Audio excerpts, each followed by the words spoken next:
അപ്പോസ്തലപ്രവൃത്തി 14:15. പുരുഷന്മാരെ, നിങ്ങൾ ഈ ചെയ്തതെന്ത്? നിങ്ങൾ ഈ ചെയ്യുന്നത് എന്ത്? ഞങ്ങൾ നിങ്ങളോട് സമസ്വഭാവമുള്ള മനുഷ്യരത്രേ. ഞങ്ങൾ നിങ്ങളെപ്പോലുള്ള മനുഷ്യന്മാരാണ്. നിങ്ങൾ ഈ വ്യർത്ഥ കാര്യങ്ങളെ വിട്ട്, നിങ്ങൾ ഈ വ്യർത്ഥ കാര്യങ്ങളൊക്കെ വിട്ടിട്ട് ആകാശവും ഭൂമിയും സമുദ്രവും അവയിലുള്ള സകലത്തെയും ഉണ്ടാക്കിയ ജീവനുള്ള ദൈവത്തിങ്കിലേക്ക് തിരിയണം എന്നുള്ള സുവിശേഷം ഞങ്ങൾ നിങ്ങളോട് അറിയിക്കുന്നു. മതി. അപ്പൊ കൊടകാവിളയോട് ഞങ്ങൾ പറയുന്നത്, മനുഷ്യന്മാരെ, നിങ്ങൾ ആവശ്യമില്ലാത്ത മണ്ടത്തരങ്ങളൊക്കെ വിട്ടിട്ട് ആകാശവും ഭൂമിയും സമുദ്രവും അവയിലുള്ള സകലത്തെയും ഉണ്ടാക്കിയ ജീവനുള്ള ദൈവത്തിങ്കലേക്ക് തിരിയണം എന്നുള്ള സുവിശേഷം ഞങ്ങൾ നിങ്ങളോട് അറിയിക്കുന്നു എന്നാണ്. അപ്പോൾ സുവിശേഷം എന്താണ് എന്നുള്ളത് ഒരു മുഖവുരയായി തൊട്ടുവിട്ടെങ്കിലും ഇവിടെ വളരെ സ്പഷ്ടമായി എഴുതിയിരിക്കുന്നു. മനുഷ്യൻ ജീവനുള്ള ദൈവത്തെ അറിയുന്നതാണ് സുവിശേഷം. അപ്പോൾ ആ ജീവനുള്ള ദൈവം ആര് എന്നുള്ളതിന് നേരത്തെ അധ്യക്ഷൻ മുന്നമേ തന്നെ ഒരു വല വീശി എറിഞ്ഞു വെച്ചത് ഉപകാരമായി. അപ്പോൾ അതുകൊണ്ട് രണ്ട് ചിന്തകളാണ് ഈ വേദഭാഗത്തിൽ നിന്ന് കേൾക്കുന്നത്. ഒന്ന്, മനുഷ്യൻ വിട്ടുകളയേണ്ടുന്ന വ്യർത്ഥമായ കാര്യങ്ങൾ എന്താണ്? രണ്ട്, ആരാണ് ജീവനുള്ള ദൈവം? നമ്മൾ രണ്ട് ചിന്തയാണ് ഇന്ന് ദേശത്തോട് പറഞ്ഞു കൊടുക്കാനായിട്ട് പോകുന്നത്.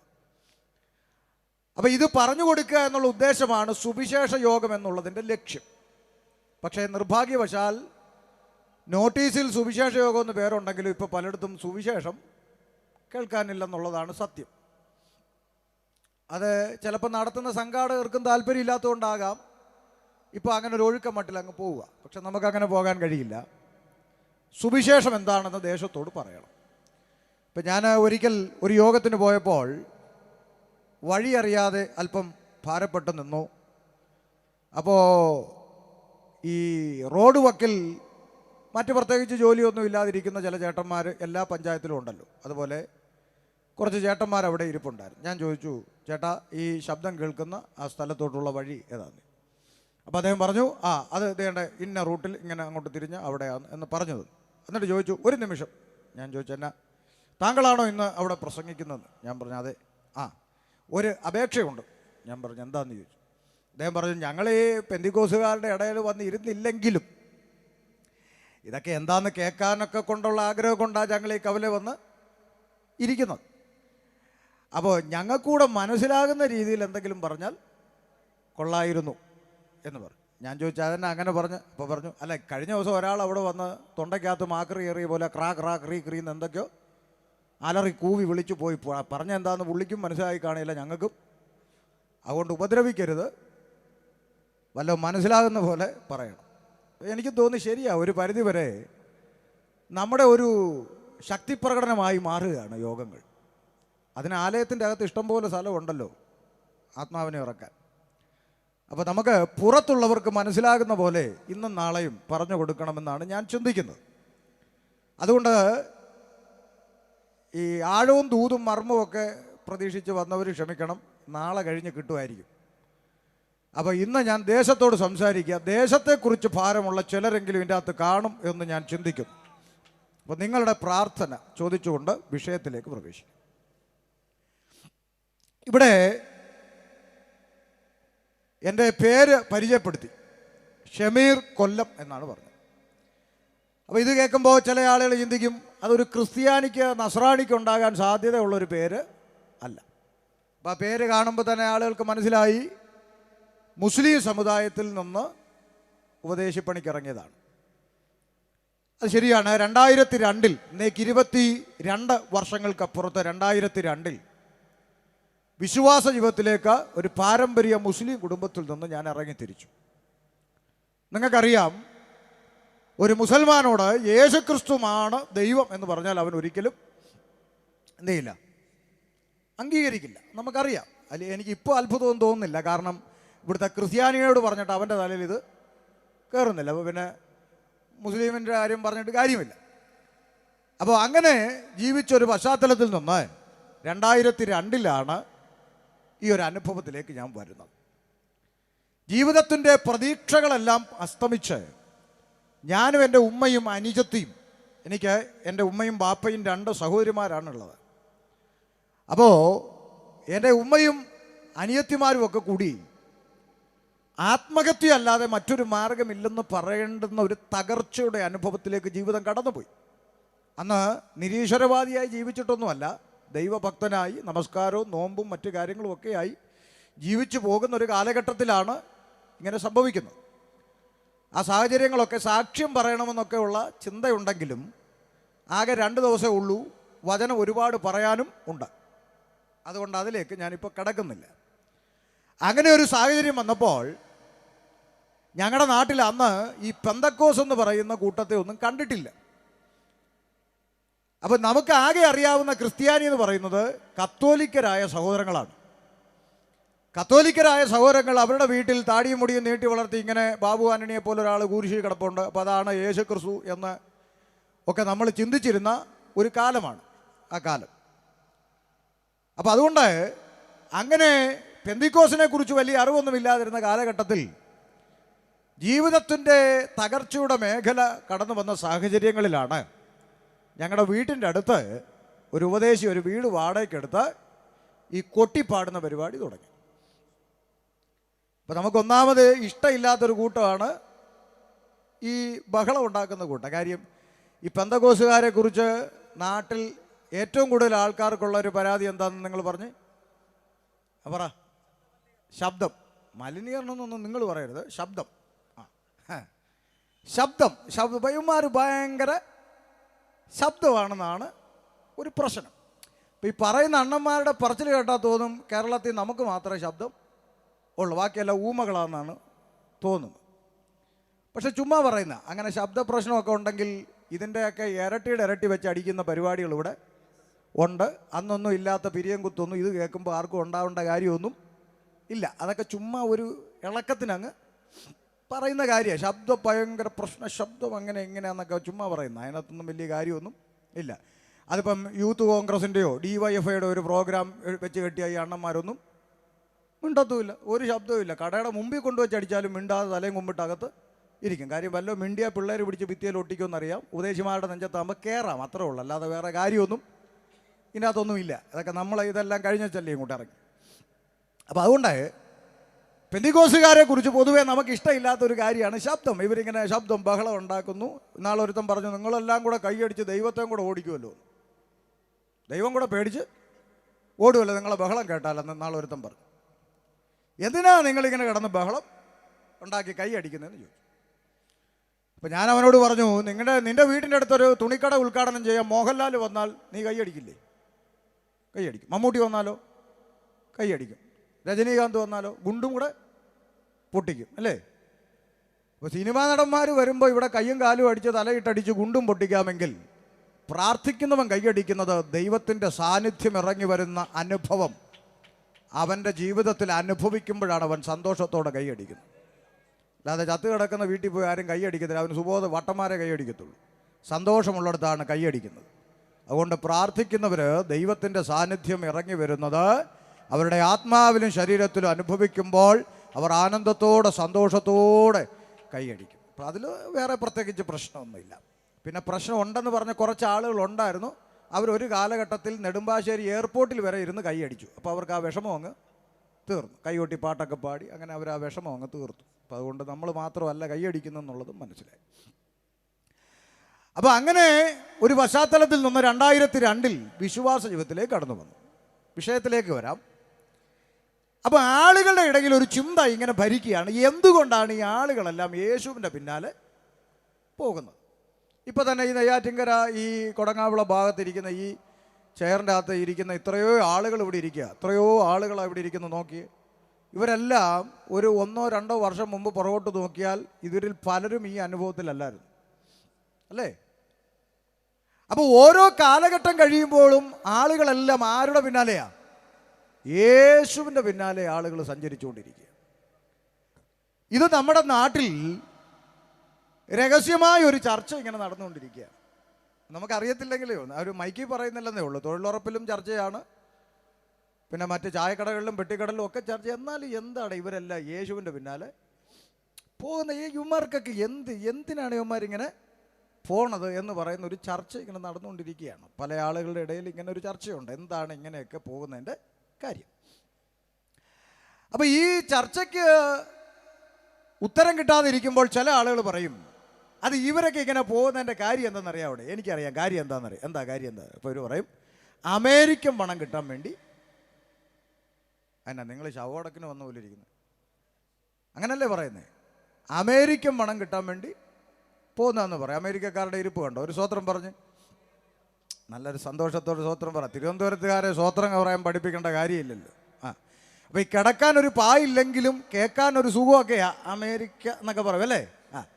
അപ്പോൾ അതുകൊണ്ട് അമേരിക്കൻ പണം കിട്ടാൻ വേണ്ടി പോയി എന്നാണ് പറയുന്നത്. എൻ്റെ പൊന്നു പ്രിയപ്പെട്ട ശ്രോതാക്കളെ, കൊടങ്ങാവിളക്കാരെ, ഞാൻ എൻ്റെ അനുഭവത്തിൽ നിന്ന് സ്നേഹിതരായ ശ്രോതാക്കളോട് പറയട്ടെ, ഇന്നേക്ക് 22 വർഷങ്ങൾക്ക് മുമ്പ് എന്ന് ഈ പുസ്തകമെടുത്ത് പെന്തക്കോസി തുള്ളാൻ ഇറങ്ങിയോ അന്ന് ഉള്ള കിടക്കാടവും കൂടെ പോയെന്നുള്ളതാണ് സത്യം. അതുകൊണ്ട് ഈ പെന്തക്കോസി പോയ അമേരിക്ക വേണം ഇതൊക്കെ ചുമ്മാ തള്ളുന്നതാണ്. അതിനകത്ത് വലിയ കഥയൊന്നുമില്ല. ഇപ്പോൾ ഇതിൻ്റെ അകത്തിരിക്കുന്ന പല ആളുകൾക്കും മൈക്ക് കൊടുത്താൽ അവർ പറയും ന്യായമായി കിട്ടേണ്ടുന്ന ഓഹരി പോലും തരത്തില്ലെന്ന് പറഞ്ഞ് ഇറക്കി വിട്ടിട്ടും 1 സെന്റ് ഭൂമി പോലും തരത്തില്ലെന്ന് പറഞ്ഞ് തള്ളിക്കളഞ്ഞിട്ടും ഇന്നും യേശുവിനെ ആരാധിക്കുന്നവർ ഈ കൂട്ടത്തിൻ്റെ അകത്തിരിപ്പുണ്ട്. അവരാരും അമേരിക്കൻ പണം പ്രതീക്ഷിച്ചു വന്നതല്ല. അതിൻ്റെ അപ്പുറത്തൊരു യാഥാർത്ഥ്യം ഇതിലുണ്ട്. അതിലേക്കാണ് എൻ്റെ പ്രസംഗം ഞാൻ കൊണ്ടുപോകുന്നത്. അപ്പോൾ അമേരിക്കൻ പണം കിട്ടാൻ വേണ്ടി പോയി എന്നൊക്കെയുള്ള വാദമൊക്കെ ചുമ്മാ പറയുന്നതാണ്. പിന്നെ വേറെ ചില ആളുകൾ ഇതിനിട്ടിരിക്കുന്നൊരു പേരുണ്ട്. എന്താണ്? മതം മാറ്റം എന്നാണ് പറയുന്നത്. മതം മാറ്റം. ഇവിടെയൊക്കെ അങ്ങനെ പറയുമെന്ന് അറിഞ്ഞുകൂടാ. നമ്മുടെയൊക്കെ നാട്ടിൽ ഇങ്ങനെ ആളുകൾ പറയുന്നത് മതം മാറ്റമാണ്. നാളെ ഒരു ചേച്ചി അങ്ങനെ പറഞ്ഞു. ഒരു ചേച്ചിയുണ്ട് ഇങ്ങനെ സോഷ്യൽ മീഡിയയിൽ ഇടയ്ക്കിടയ്ക്ക് പൊങ്ങി വന്ന് ഒരു താങ്ങിച്ച് പോകുന്നൊരു ചേച്ചിയുണ്ട്. അപ്പോൾ ഈ ചേച്ചി ഒരു ദിവസം പറഞ്ഞു, ഇവിടെ കുറേ ഉപദേശിമാരുണ്ട് പെന്തിക്കോസ്, 500 രൂപയും കഞ്ഞിയും പയറും കൊടുത്ത് ഞങ്ങളുടെ ആളുകളെ മതം മാറ്റുന്നു എന്നാ ചേച്ചി പറഞ്ഞത്. അപ്പോൾ ഞാൻ അന്നേ ചേച്ചിക്ക് മറുപടി പറഞ്ഞാണ്. എന്നാലും ഇത്രയും ശബ്ദമൊക്കെ ഉള്ളതുകൊണ്ട് ചേച്ചിയുടെ ആളുകൾ വല്ലതും ഉണ്ടെങ്കിൽ കേട്ട് തെറ്റിദ്ധാരണ അങ്ങ് മാറാൻ വേണ്ടി ഒരിക്കൽ കൂടെ മറുപടി പറയാം. 500 രൂപയും കഞ്ഞിയും പയറും കൊടുത്ത് ഞങ്ങൾ ആരെങ്കിലും മതം മാറ്റുന്നു എന്ന് നിങ്ങൾക്ക് ആക്ഷേപം ഉണ്ടെങ്കിൽ ഞാനൊരു എളുപ്പ വഴി പറഞ്ഞു തരാം. നിങ്ങളൊരു 1000 രൂപയും ഒരു കോഴിക്കാലും കാണിച്ച് തിരിച്ചങ്ങ് കൊണ്ടുപോക്കണം അല്ലേ? പക്ഷേ 500 രൂപയ്ക്ക് കഞ്ഞിയും പയർ ആരെങ്കിലും ഇങ്ങോട്ട് വന്നെങ്കിൽ ഒരു 1000 രൂപ ഒരു ചിക്കൻ ഫ്രൈയും കാണിച്ച് അങ്ങോട്ട് കൊണ്ടുപോക്കണം. അതിന് ഞങ്ങൾക്കൊന്നും പരാതിയൊന്നുമില്ല. ഇനിയിപ്പോൾ അതേ ഈ ഗ്രൗണ്ടിൽ നിന്ന് ഒരു 4 എണ്ണത്തെ കോഴിക്കാല് കാണിച്ച് കൊണ്ടുപോകാൻ പറ്റുമെങ്കിൽ, 4 അല്ല ഒരു 10 എണ്ണത്തെ കൊണ്ടുപോകാൻ പറ്റുമെങ്കിൽ എന്ത് ചെയ്തോണം? പൊക്കോണം. ഞങ്ങൾ അതിനകത്ത് ഒരു എതിർപ്പില്ല. അതിൻ്റെ പേര് നാളെ ട്രാൻസ്പോർട്ടിന് കല്ലെറിയത്തില്ല, ഹർത്താലിന് കൊടി പിടിക്കത്തില്ല, ഒരൊറ്റ സമരത്തിന് ഇറങ്ങത്തില്ല. ഇവിടുന്ന് 4 അല്ല 10 അല്ല 50 എണ്ണത്തെ ഇതിൻ്റെ അകത്തുനിന്ന് കൊണ്ടുപോകാൻ പറ്റുമെങ്കിൽ എന്ത് ചെയ്തോണം? നല്ല മുഴുത്ത കോഴി കണ്ടിട്ടില്ലേ? ജംഗ്ഷനിൽ ഇങ്ങനെ നരകത്തിലെ കോഴിയെ കണ്ടിട്ടില്ലേ അല്ലേ? രാവും പകലും തീക്കകത്ത് കിടന്നിങ്ങനെ ആ നരകത്തിലെ കോഴി. അതുപോലെ ആ കറങ്ങുന്ന അവിടെ ഇതിലേക്കിടൊക്കെ കുത്തുമെന്നുള്ളത് തമ്പുരാൻ തീരുമാനിച്ചോളൂ. ഇവിടെ അങ്ങോട്ട് പോയി കറങ്ങാതിരിക്കണമെങ്കിൽ ഇതൊക്കെ കേട്ടോ. അപ്പോൾ അതുകൊണ്ട് ഈ നരകത്തിലെ കോഴിയെ കാണിച്ചിട്ട് ആരെങ്കിലും 10-50 എണ്ണത്തെ ഇവിടുന്ന് കൊണ്ടുപോകാൻ പറ്റുമെങ്കിൽ എന്ത് ചെയ്യണം? കൊണ്ടുപോകണം. പോകണമെന്നാണ്. പക്ഷേ ബുദ്ധിമുട്ടുണ്ടോ ആർക്കെങ്കിലും? അതിന് ഒരു ആമ്യം പറ, കൊണ്ടുപോട്ടെ. കഞ്ഞിക്ക് ഇറങ്ങിയതും കോഴിക്ക് ഇറങ്ങിയതും ഒക്കെ പോട്ടെ, അങ്ങനെ എല്ലാം പോട്ടെ, കൊണ്ടുപോകണം. പക്ഷെ അത് കഴിയുമ്പോൾ ഒരു ന്യൂനപക്ഷം ഈ ഗ്രൗണ്ടിൽ ശേഷിക്കും. അവരുടെ കഴുത്തെ കത്തിവെച്ചിട്ട് യേശുക്രിസ്തുവിനെ തള്ളിപ്പറയണമെന്ന് പറഞ്ഞാൽ അരത്തിടുന്ന കഴുത്ത് 2 മിനിറ്റ് അവിടെ കിടന്നുകൊണ്ട് പ്രസംഗിക്കും. മറ്റൊരുത്തനിലും രക്ഷയില്ല. മാനവജാതിക്ക് രക്ഷ പ്രാപിപ്പാൻ ആകാശത്തിൻ്റെ കീഴിൽ മനുഷ്യരുടെ ഇടയിൽ യേശുക്രിസ്തു എന്ന ഏകം നാമമല്ലാതെ മറ്റൊരു രക്ഷാമാർഗമില്ലെന്ന് 2 മിനിറ്റ് പ്രസംഗിച്ചിട്ട് തല അവിടെ അവസാനിക്കത്തുള്ളൂ. അവരാരും കഞ്ഞിക്കും പയറിനും വേണ്ടി ഇറങ്ങിയതല്ല. മരണത്തിനപ്പുറത്തൊരു ജീവിതമുണ്ട്, ഒരു നിത്യജീവനുണ്ട് എന്ന തിരിച്ചറിവ് കൊണ്ട് യേശുക്രിസ്തുവിൻ്റെ പിന്നാലെ ഇറങ്ങി തിരിച്ചതാണ്. അതുകൊണ്ട് അമേരിക്കൻ പണത്തിനും കോഴിക്കാലിനുമൊക്കെ പോകുന്നെന്നുള്ള വാദങ്ങൾ വിട്ടുകൊണ്ട് എന്തുകൊണ്ട് ആളുകൾ യേശുവിൻ്റെ പിന്നാലെ ഇറങ്ങി, അല്ലെങ്കിൽ എന്തുകൊണ്ട് ഷമീർ അബ്ദുൽ സലാം യേശുക്രിസ്തുവിനെ പ്രസംഗിക്കുന്നു എന്നുള്ളതിൻ്റെ ഉത്തരത്തിലേക്ക് ഞാൻ നിങ്ങളെ ക്ഷണിക്കുന്നു. പ്രസംഗത്തിൻ്റെ പ്രമേയത്തിലേക്ക് പ്രവേശിക്കാം. 14-ാം അധ്യായം 1 മുതലുള്ള വാക്യങ്ങളിൽ ഈ വായിച്ച വേദഭാഗത്തിൻ്റെ പശ്ചാത്തലം ഒന്ന് ചിന്തിക്കാനായിട്ട് ആഗ്രഹിക്കുകയാണ്. ഈ സന്ദേശം ഇന്ന് രാത്രി കൊണ്ട് തീരുകയല്ല. എന്നെ ഏൽപ്പിച്ച സമയമാകുമ്പോൾ ഞാൻ തുടരുമെന്നിടുകയാണ്. ബാക്കി നാളെ തുടരും. അതിനുശേഷം നാളെ നമുക്ക് തീർക്കാൻ കഴിയുമെങ്കിൽ തീർക്കാം. വായിച്ചാട്ടെ. ഇക്കോന്യയിൽ അവർ ഒരുമിച്ച് യഹൂദന്മാരുടെ പള്ളിയിൽ ചെന്ന് യഹൂദന്മാരിലും യവനന്മാരിലും ആ വലിയൊരു പുരുഷാരെ വിശ്വസിപ്പാൻ തക്കവണ്ണം സംസാരിച്ചു. ശ്രദ്ധിക്കുക, യേശുക്രിസ്തുവിന്റെ ശിഷ്യന്മാരായിരിക്കുന്ന അപ്പോസ്തലനായ പൗലോസും ബർന്നബാസും അടങ്ങുന്ന ദൈവത്തിൻ്റെ ദാസന്മാർ ഇക്കോന്യ എന്ന ഒരു പട്ടണത്തിലെത്തി അവിടുത്തെ യഹൂദന്മാരുടെ പള്ളിയിൽ ചെന്ന് യേശുക്രിസ്തുവിനെ പ്രസംഗിച്ചു എന്നുള്ളതാണ് ഇവിടെ വായിച്ചത്. നോക്കുക, ഇക്കോന്യ എന്ന് പറഞ്ഞാൽ തിരുവനന്തപുരം പട്ടണത്തിലെന്നോ നെയ്യാറ്റിൻകര ടൗണിലെന്നോ ഒക്കെ പറയുന്നത് പോലെ ഇക്കോന്യ എന്ന് പറയുന്ന പട്ടണത്തിൽ നിന്നുകൊണ്ട് ദൈവത്തിൻ്റെ ദാസന്മാർ യേശുക്രിസ്തുവിനെ പ്രസംഗിച്ചു യഹൂദന്റെ പള്ളിക്കകത്ത്. അപ്പോൾ ഒരു കൂട്ടം യഹൂദന്മാർ യേശുക്രിസ്തുവിൽ വിശ്വസിച്ചു. അടുത്ത വാചകം, വിശ്വസിക്കാത്ത യഹൂദന്മാരോ ജാതികളുടെ മനസ്സിനെ സഹോദരന്മാരുടെ നേരെ ഇളക്കി വഷളാക്കി. അപ്പൊ ഈ പറഞ്ഞത് പുറത്തുള്ള ആളുകൾ ഈ ബൈബിളിലെ കാര്യങ്ങൾ നമ്മളിങ്ങനെ വായിച്ചു കേട്ടാൽ പുറത്തുള്ളവർക്കെല്ലാം ബൈബിൾ അറിയുന്നവരല്ല. അതുകൊണ്ട് അവർക്ക് മനസ്സിലാക്കാൻ വേണ്ടി ഞാൻ ലളിതമായിട്ടൊന്ന് പറയാം. എന്താ സംഭവം? വിശ്വസിക്കാത്ത യഹൂദന്മാരോ അവിടെയുള്ള ജാതികളുടെ മനസ്സ് ദൈവദാസന്മാരുടെ നേരെ ഇളക്കി വഷളാക്കി എന്ന് പറഞ്ഞാൽ നിങ്ങൾക്കത് പെട്ടെന്ന് പിടി കിട്ടത്തില്ല പുറത്തുള്ളവർക്ക്. ഞാൻ അത് ലളിതമായി പറഞ്ഞു തരാം. ഈ പ്രസംഗങ്ങളൊക്കെ കേൾക്കുമ്പോൾ കൊള്ളാം, അത് നല്ലൊരു പ്രസംഗം എന്ന് കേൾക്കുന്നവരും അംഗീകരിക്കുന്നവരും ഒരു ഭാഗത്തുണ്ട്. മറുഭാഗത്ത് ഇത് കാണുമ്പോഴും കേൾക്കുമ്പോഴും ഇങ്ങനെ പിരി കയറുന്ന കുറച്ച് ആളുകളും ഉണ്ട്. അപ്പോൾ അവർക്കിത് വിശ്വസിക്കാൻ പറ്റാത്തത് കൊണ്ട് നേരിട്ട് ഇങ്ങോട്ട് വന്ന് എന്താണ് എന്നൊക്കെ ചോദിക്കാനുള്ള ഒരു ബുദ്ധിമുട്ട് ചിലർക്ക് കാണണം. നാളെ കാണേണ്ട നാളുകളല്ലേ എന്ന് വിചാരിച്ചിട്ട് മിണ്ടാതിരിക്കും. അങ്ങനെയുള്ളവരെന്ത് ചെയ്യും? ഇച്ചിരി അടിച്ച് മിനിങ്ങി അവിടെ നിൽക്കുന്ന പാമ്പുകളെ പോയി ഇളക്കും. മനസ്സിലായോ? നമ്മുടെ നാട്ടിൽ പാമ്പുകളുണ്ടല്ലോ.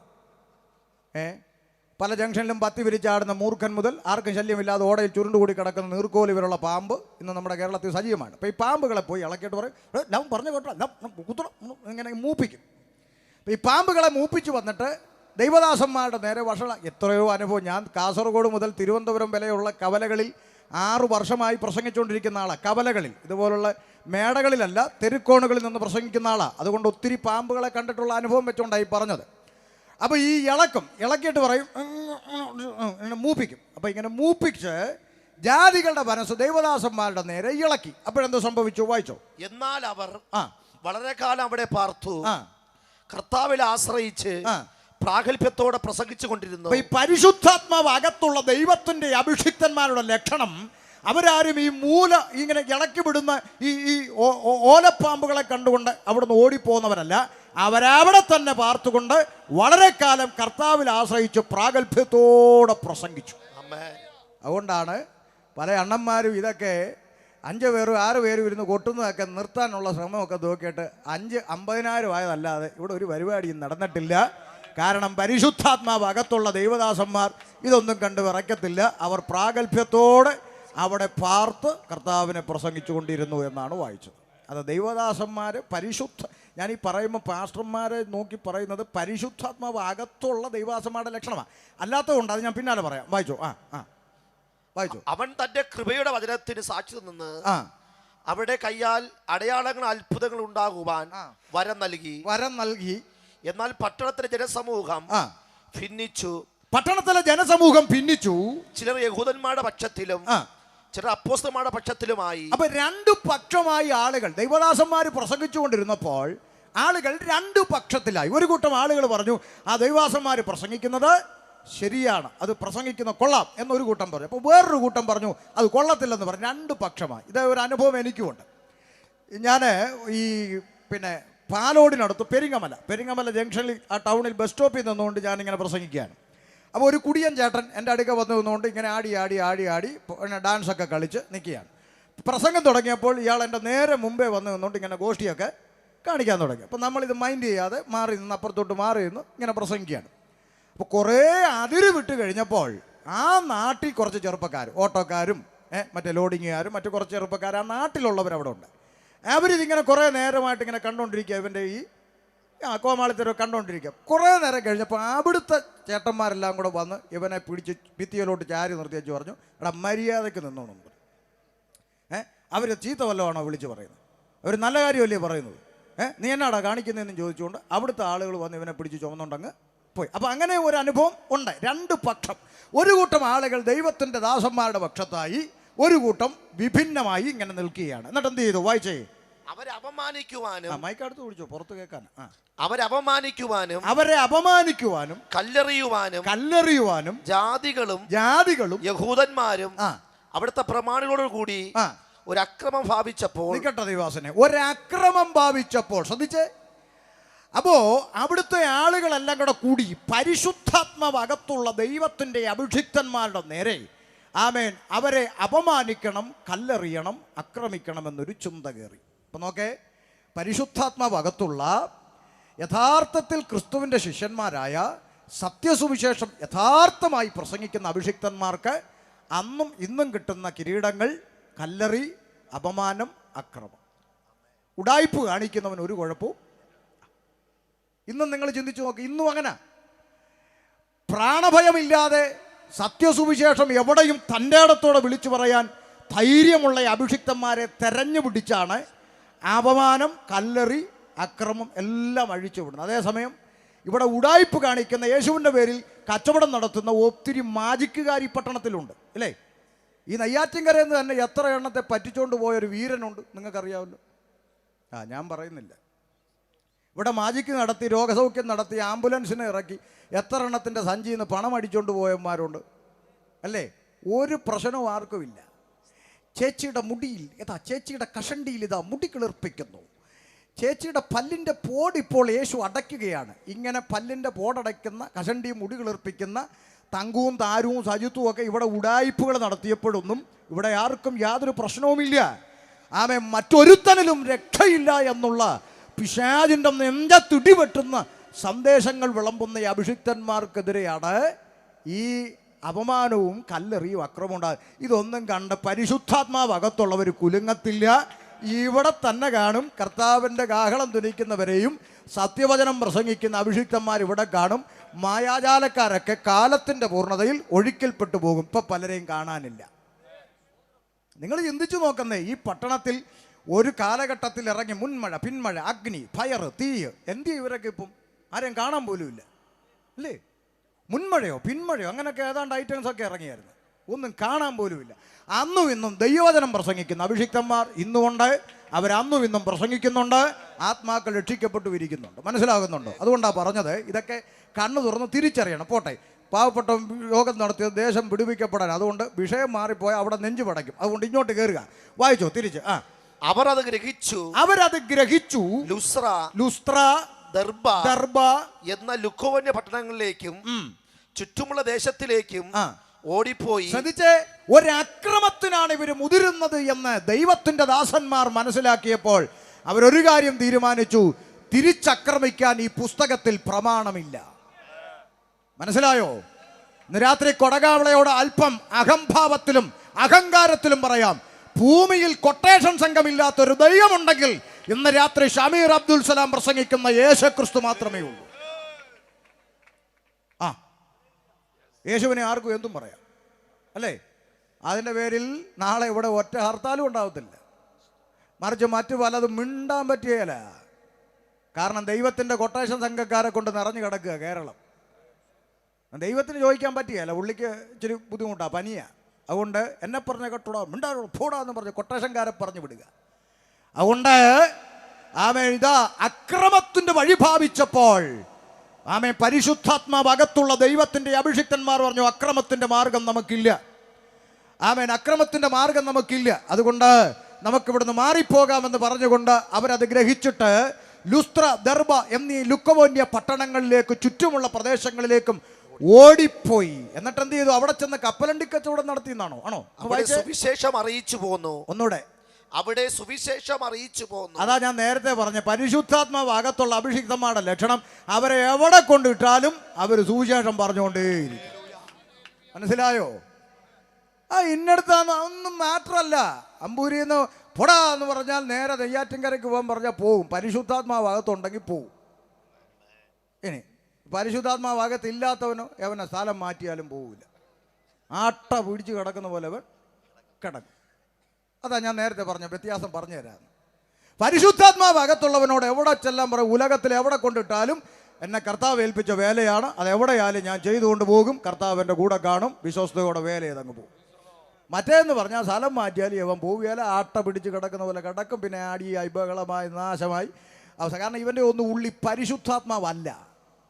എങ്ങനെയെങ്കിലും പിള്ളേരെ വളർത്തണം, 3 വർഷം ഇവിടെ കുറ്റിയടിച്ചിരിക്കണം എന്നൊക്കെ പറയുന്നല്ല. കർത്താവിൻ്റെ വേലയോടൊന്നും യാതൊരു ആത്മാർത്ഥതയും ഇല്ല. അങ്ങനെയുള്ളവർക്കൊന്നും ഇവിടെ യാതൊരു വിഷയമില്ല. അവർ പറയും എപ്പോഴേ ആയിക്കോട്ടെ, ഞാൻ വചനത്തിന് വേണ്ടി നിൽക്കും, കർത്താവിനെ ഏൽപ്പിച്ച വേല ചെയ്യും. എന്നെ വിളിച്ചത് സംഘടനയല്ല, എന്നെ വിളിച്ചത് ദൈവമാണ്. എന്താ പ്രശ്നം? സംഘടനാ ബേസ് നോക്കിയാൽ കഴിഞ്ഞ ഏതാണ്ട് 17 വർഷത്തോളമായി ഇന്ത്യ പെന്തക്കോസ്ത് ദൈവസഭ IPC എന്ന് പറയുന്ന സംഘടനയോടുള്ള ബന്ധത്തിലാണ് ഞാൻ നിൽക്കുന്നത്. ഞാൻ ഏറ്റവും കൂടുതൽ തെറ്റുകൾ ചൂണ്ടിക്കാണിച്ചിട്ടുള്ളത് ആ പ്രസ്ഥാനത്തോടാണ്. എന്തുകൊണ്ടാണ്? സുവിശേഷ വേലയ്ക്ക് വിളിച്ചത് ദൈവമാണ്. പ്രസ്ഥാനത്തെ പ്രസാദിപ്പിക്കാനല്ല ദൈവം വിളിച്ചേ. അത് ഏത് സംഘടനയായാലും ദൈവദാസന്മാർ തിരിച്ചറിയണം. മനസ്സിലായോ? അല്ല, നമ്മൾ ഒരു മീറ്റിങ്ങിന് വിളിച്ചാൽ പോലും സൂപ്രണ്ട് അവിടെ ഉണ്ടെങ്കിൽ പിന്നെ സൂപ്രണ്ടിൻ്റെ ഭാര്യ, മക്കൾ, കുഞ്ഞമ്മ എല്ലാത്തിനെയും സുഖിപ്പിച്ച് 10 മിനിറ്റ് കളയും. എന്തിനാ ഇതിനൊക്കെ? എൻ്റെ ഒന്നും കാര്യമൊന്നുമില്ല. ദൈവവചനം പ്രസംഗിക്കുക, അത്രേ ഉള്ളൂ. സ്തോത്രമൊക്കെ കുറഞ്ഞെന്ന് എനിക്ക് മനസ്സിലായി. വായിച്ചു.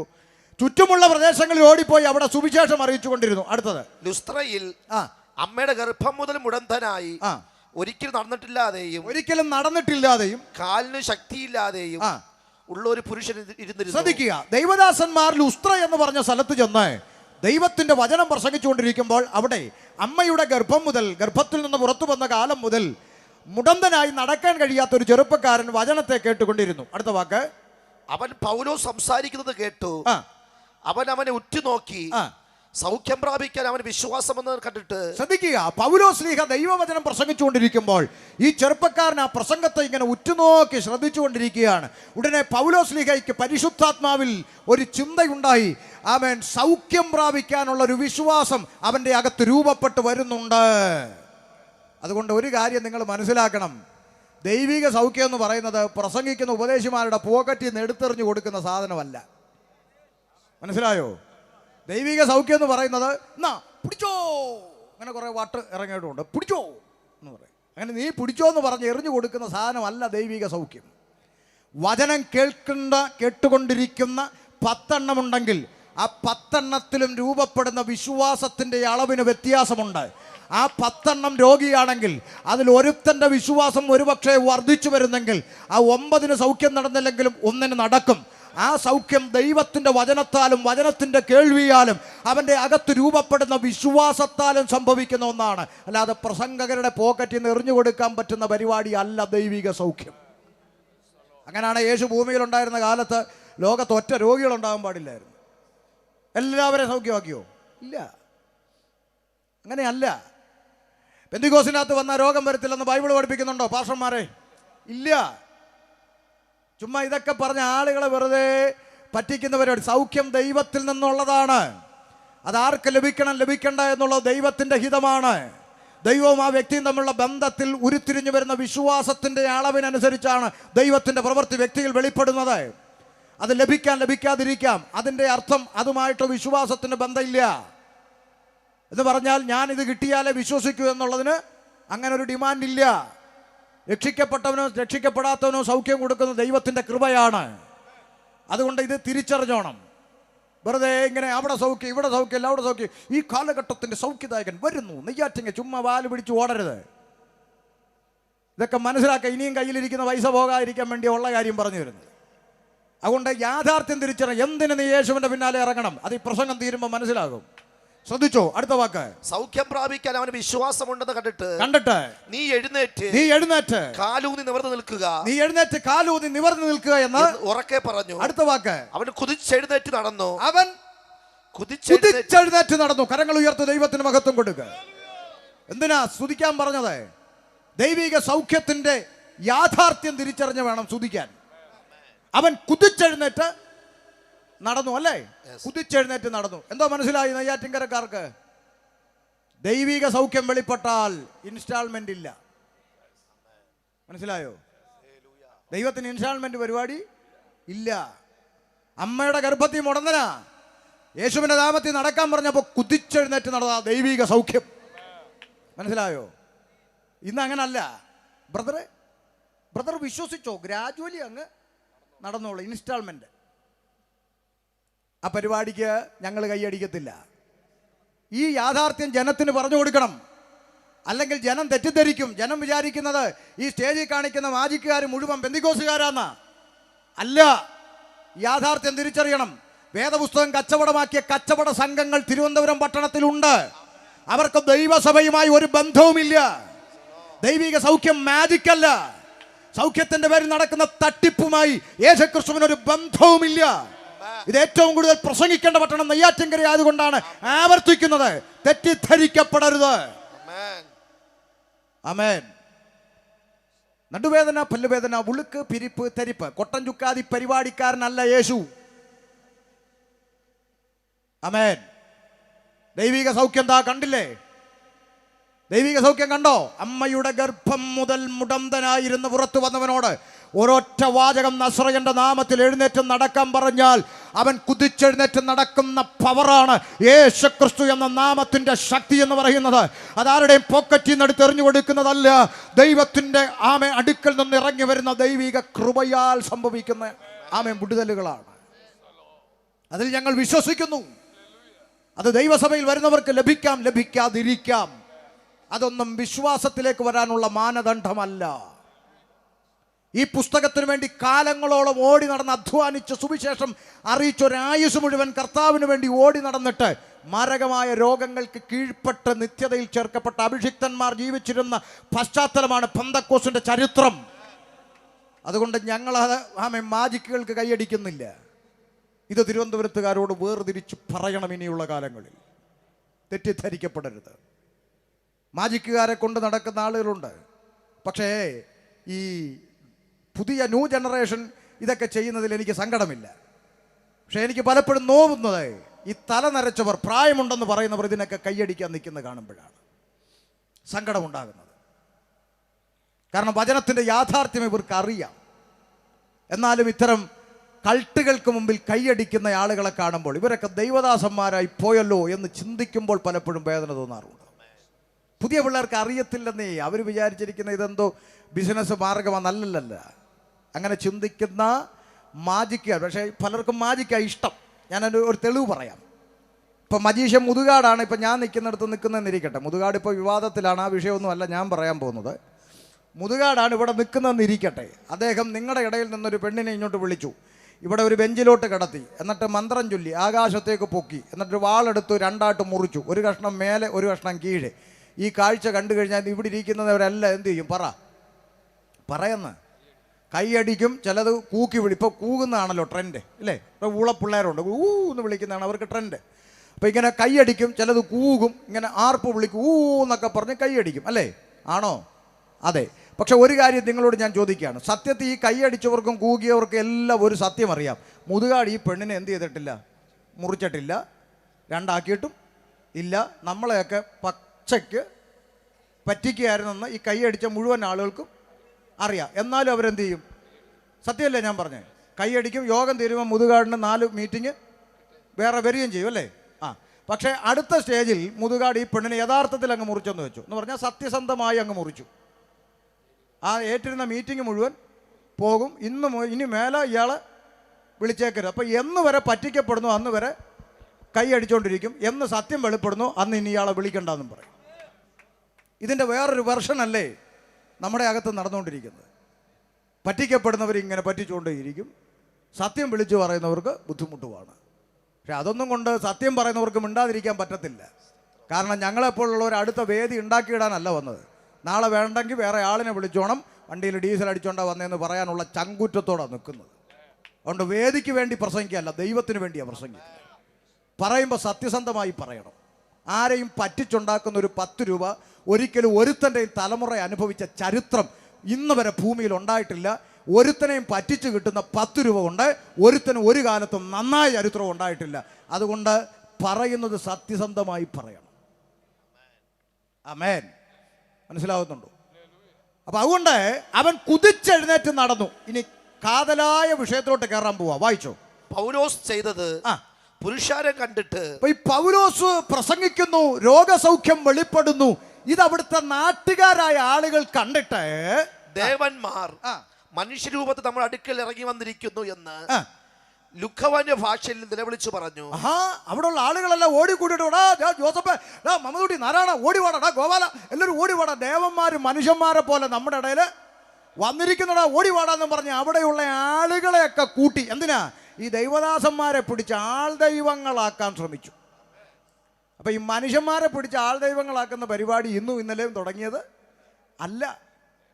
മനസ്സിലായോ? ഇപ്പം കേരളത്തിൽ ആൾ ദൈവങ്ങളെ തട്ടിയിട്ട് ജീവിക്കാൻ മേല അല്ലേ? മുക്കിന് ഓരോന്ന് പൊങ്ങി വരും. ഓരോ ആഴ്ചയിൽ ഓരോ ദൈവങ്ങളായിട്ട് പൊങ്ങി വരിക. കഴിഞ്ഞ 3 മാസം മുമ്പ് പത്രത്തിൽ കണ്ടു ഒരാൾ ദൈവത്തിന് പനിയാണ്, പ്രാർത്ഥിക്കണമെന്ന്.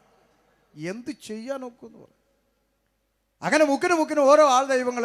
കഴിഞ്ഞ മാസം കണ്ട് വട്ടിയൂർക്കാവിൽ നിന്ന് ഒരെണ്ണം മുങ്ങി വന്നെന്ന് പറയും. ഇങ്ങനെ മുക്കിന് ആൾ ദൈവങ്ങളെ കൊണ്ടുവന്നുകൊണ്ടിരിക്കും. മനുഷ്യന്മാരെ പിടിച്ച് ആൾ ദൈവങ്ങളാക്കുന്ന പരിപാടി ഇത് ഇന്നും ഇന്നലെയും തുടങ്ങിയതല്ല. ഇപ്പം നിങ്ങൾ ചിരിക്കൊന്നും വേണ്ട, നമ്മുടെ ഇടയിൽ ഈ പരിപാടി ഉണ്ട്. ഞാൻ നിങ്ങളോട് ചോദിക്കട്ടെ ദൈവദാസന്മാരെ, സുവിശേഷ വേല ചെയ്യുന്ന ദൈവത്തിൻ്റെ ദാസന്മാർക്കെല്ലാം ദൈവസന്നിധിയിൽ ഒറ്റ വാല്യൂ ഉള്ളൂ. സംശയമുണ്ടോ? ദൈവസന്നിധിയിൽ ഒറ്റ വാല്യൂ ഉള്ളൂ. അവിടെ കൂടിയവനില്ല, കുറഞ്ഞവനില്ല. വഴിയരികിൽ ട്രാക്റ്റ് കൊടുത്ത് നടക്കുന്ന ദൈവദാസനും ആമേൻ ഇവിടെ സഭാചാർജ് നടത്തുന്നവനും ആമേൻ സംഘടനയുടെ തലപ്പത്തിരിക്കുന്നവനും എല്ലാം ദൈവസന്നിധിയിൽ ഒറ്റ വിലയേ ഉള്ളൂ, ദൈവത്തിൻ്റെ ദാസൻ. അത്രേ ഉള്ളൂ. പക്ഷേ വ്യത്യാസം നിങ്ങൾ ശ്രദ്ധിച്ചിട്ടുണ്ടോ? പല കൺവെൻഷൻ വേദികളിലും തോളി സഞ്ചിയിട്ട് ട്രാക്റ്റ് കൊടുക്കുന്ന ഉപദേശി വരുമ്പോൾ പറയും ലോണ്ടല്ല, അങ്ങോട്ട് പോയി ഇരുന്നോളാൻ പറയും അല്ലേ? എന്നിട്ട് ഈ റവ, അരിപ്പൊടി എന്നൊക്കെ എഴുതിയ സാധനങ്ങളുണ്ടല്ലോ, അങ്ങനെയുള്ളതൊക്കെ വരുമ്പോഴത്തേക്ക് ദൈവം വന്ന പോലെ എല്ലാവരും കൂടെ എഴുന്നേറ്റ് ഭയങ്കര സംഭവം. ഞാൻ ഇതൊക്കെ എന്താ ഈ കാണിക്കുന്നതെന്ന് അല്ലേ? റവയും മൈദായും അരിപ്പൊടിയൊക്കെ ഇല്ലേ നമ്മുടെ ഇടയല്ലേ? എന്നാ മിണ്ടാത്ത? ഞാൻ പറഞ്ഞല്ലോ, അബദ്ധം പറ്റിയെങ്ങാനും വിളിക്കുകയാണെങ്കിൽ രാത്രി പറഞ്ഞേക്കണം. ഒന്നാമത് കുറച്ച് ദിവസമായിട്ട് ശാരീരിക ബുദ്ധിമുട്ടിലിരിക്കുക, വാക്ക് മാറാതിരിക്കാൻ വേണ്ടി വന്നതാ. നാളെ നിൽക്കണ്ടെങ്കിൽ സന്തോഷം. പക്ഷേ അതുകൊണ്ട് ഞാൻ പറഞ്ഞത് തെറ്റാന്ന് വരുന്നില്ലല്ലോ. വരുമോ? നിങ്ങൾക്കെല്ലാം അറിയാം ഞാൻ പറഞ്ഞത് 100% ശരിയാ. ഇനി ഒരു സത്യം കൂടെ പച്ചക്കങ്ങ് പറയാം. ഇവിടെ നമ്മൾ പേരും പ്രശസ്തി അനുസരിച്ച് വിളിച്ച് പ്രസംഗിക്കാൻ വിളിച്ച് വലിയ വണ്ടിക്കൂലി കൊടുത്ത് വിടുന്ന ഇവിടുത്തെ റവയും അരിപ്പൊടിയും ഒന്നും വായി കമ്പിട്ട് കുത്തിയ സുവിശേഷം പറയാതിരിക്കുമ്പോൾ ആമേൻ പച്ചയായി സുവിശേഷം പറയുന്ന അനേക സാധുക്കളായ അഭിഷിക്തന്മാർ ഈ പട്ടണത്തിൽ വിവിധ സംഘടനകളിലുണ്ട്. ഒരൊറ്റ ദിവസം അവരെ പ്രസംഗകരായി കേട്ടു നോക്കണം, രൂപം വെളിപ്പെടും. പക്ഷെ ചെയ്യില്ലല്ലോ. ലുക്കില്ല, വലിയ ലുക്കില്ല, റവയില്ല, ലുക്കില്ല, കുടവയറില്ല, കളറില്ല. സ്തോത്രം. വിഷമിക്കണ്ട, ഞാൻ റൂട്ട് മാറില്ല, അവിടോട്ട് തിരിച്ചു വരിക. അപ്പൊ ഈ ദൈവദാസന്മാരെ പിടിച്ച് ആൾ ദൈവങ്ങളാക്കാനുള്ള പരിപാടി അങ്ങോട്ട് ആരംഭിച്ചു. എന്നിട്ടോ വായിച്ചേ. ബർന്നബാസിനെ ഇന്ദ്രനെന്നും പൗലോസ് മുഖ്യ പ്രസംഗകയായ അവന് ബുധനെന്നും പേര് വിളിച്ചു. ഒരു പേരും ഒക്കെ കിട്ടു. പൗലോസിനെ ബുധനെന്നും ബർന്നബാസിനെ ഇന്ദ്രനെന്നും ഒക്കെ ഓരോ പേരങ്ങിട്ടു. പേരിട്ടിട്ട് ഇവരെ പിടിച്ച് ആൾ ദൈവങ്ങളാക്കാനായിട്ട് എല്ലാം കൂടെ ഓടിക്കൂടി. എന്നിട്ട് എന്ത് ചെയ്തു? പട്ടണത്തിന് മുമ്പിലുള്ള ഇന്ദ്രക്ഷേത്രത്തിലെ പുരോഹിതൻ കാളകളെയും ഭൂമാലകളെയും ഗോപുരത്തിൽ കൊണ്ടുവന്ന് പുരുഷനത്തോടു കൂടെ യാഗം കഴിക്കുവാൻ ഭാവിച്ചു. നിങ്ങളൊന്ന് ശ്രദ്ധിച്ചേ. വലിയ പൂമാലകളൊക്കെ കൊണ്ടുവന്ന് ദൈവത്തിന്റെ അഭിഷിക്തന്മാരെ സ്വീകരിക്കാനായിട്ട് പൂമാലകളൊക്കെ ആയിട്ട് നാട്ടുകാർ ഓടിക്കൂടി. ഞാൻ സത്യസന്ധമായൊരു കാര്യം ചോദിക്കട്ടെ, ഇന്നത്തെ ദൈവദാസന്മാരായിരുന്നെങ്കിലോ പൂമാല കൊണ്ടുവരുമ്പോ അങ്ങനൊന്നും മേടിച്ചിടത്തില്ല. ഒരു മിനിറ്റ്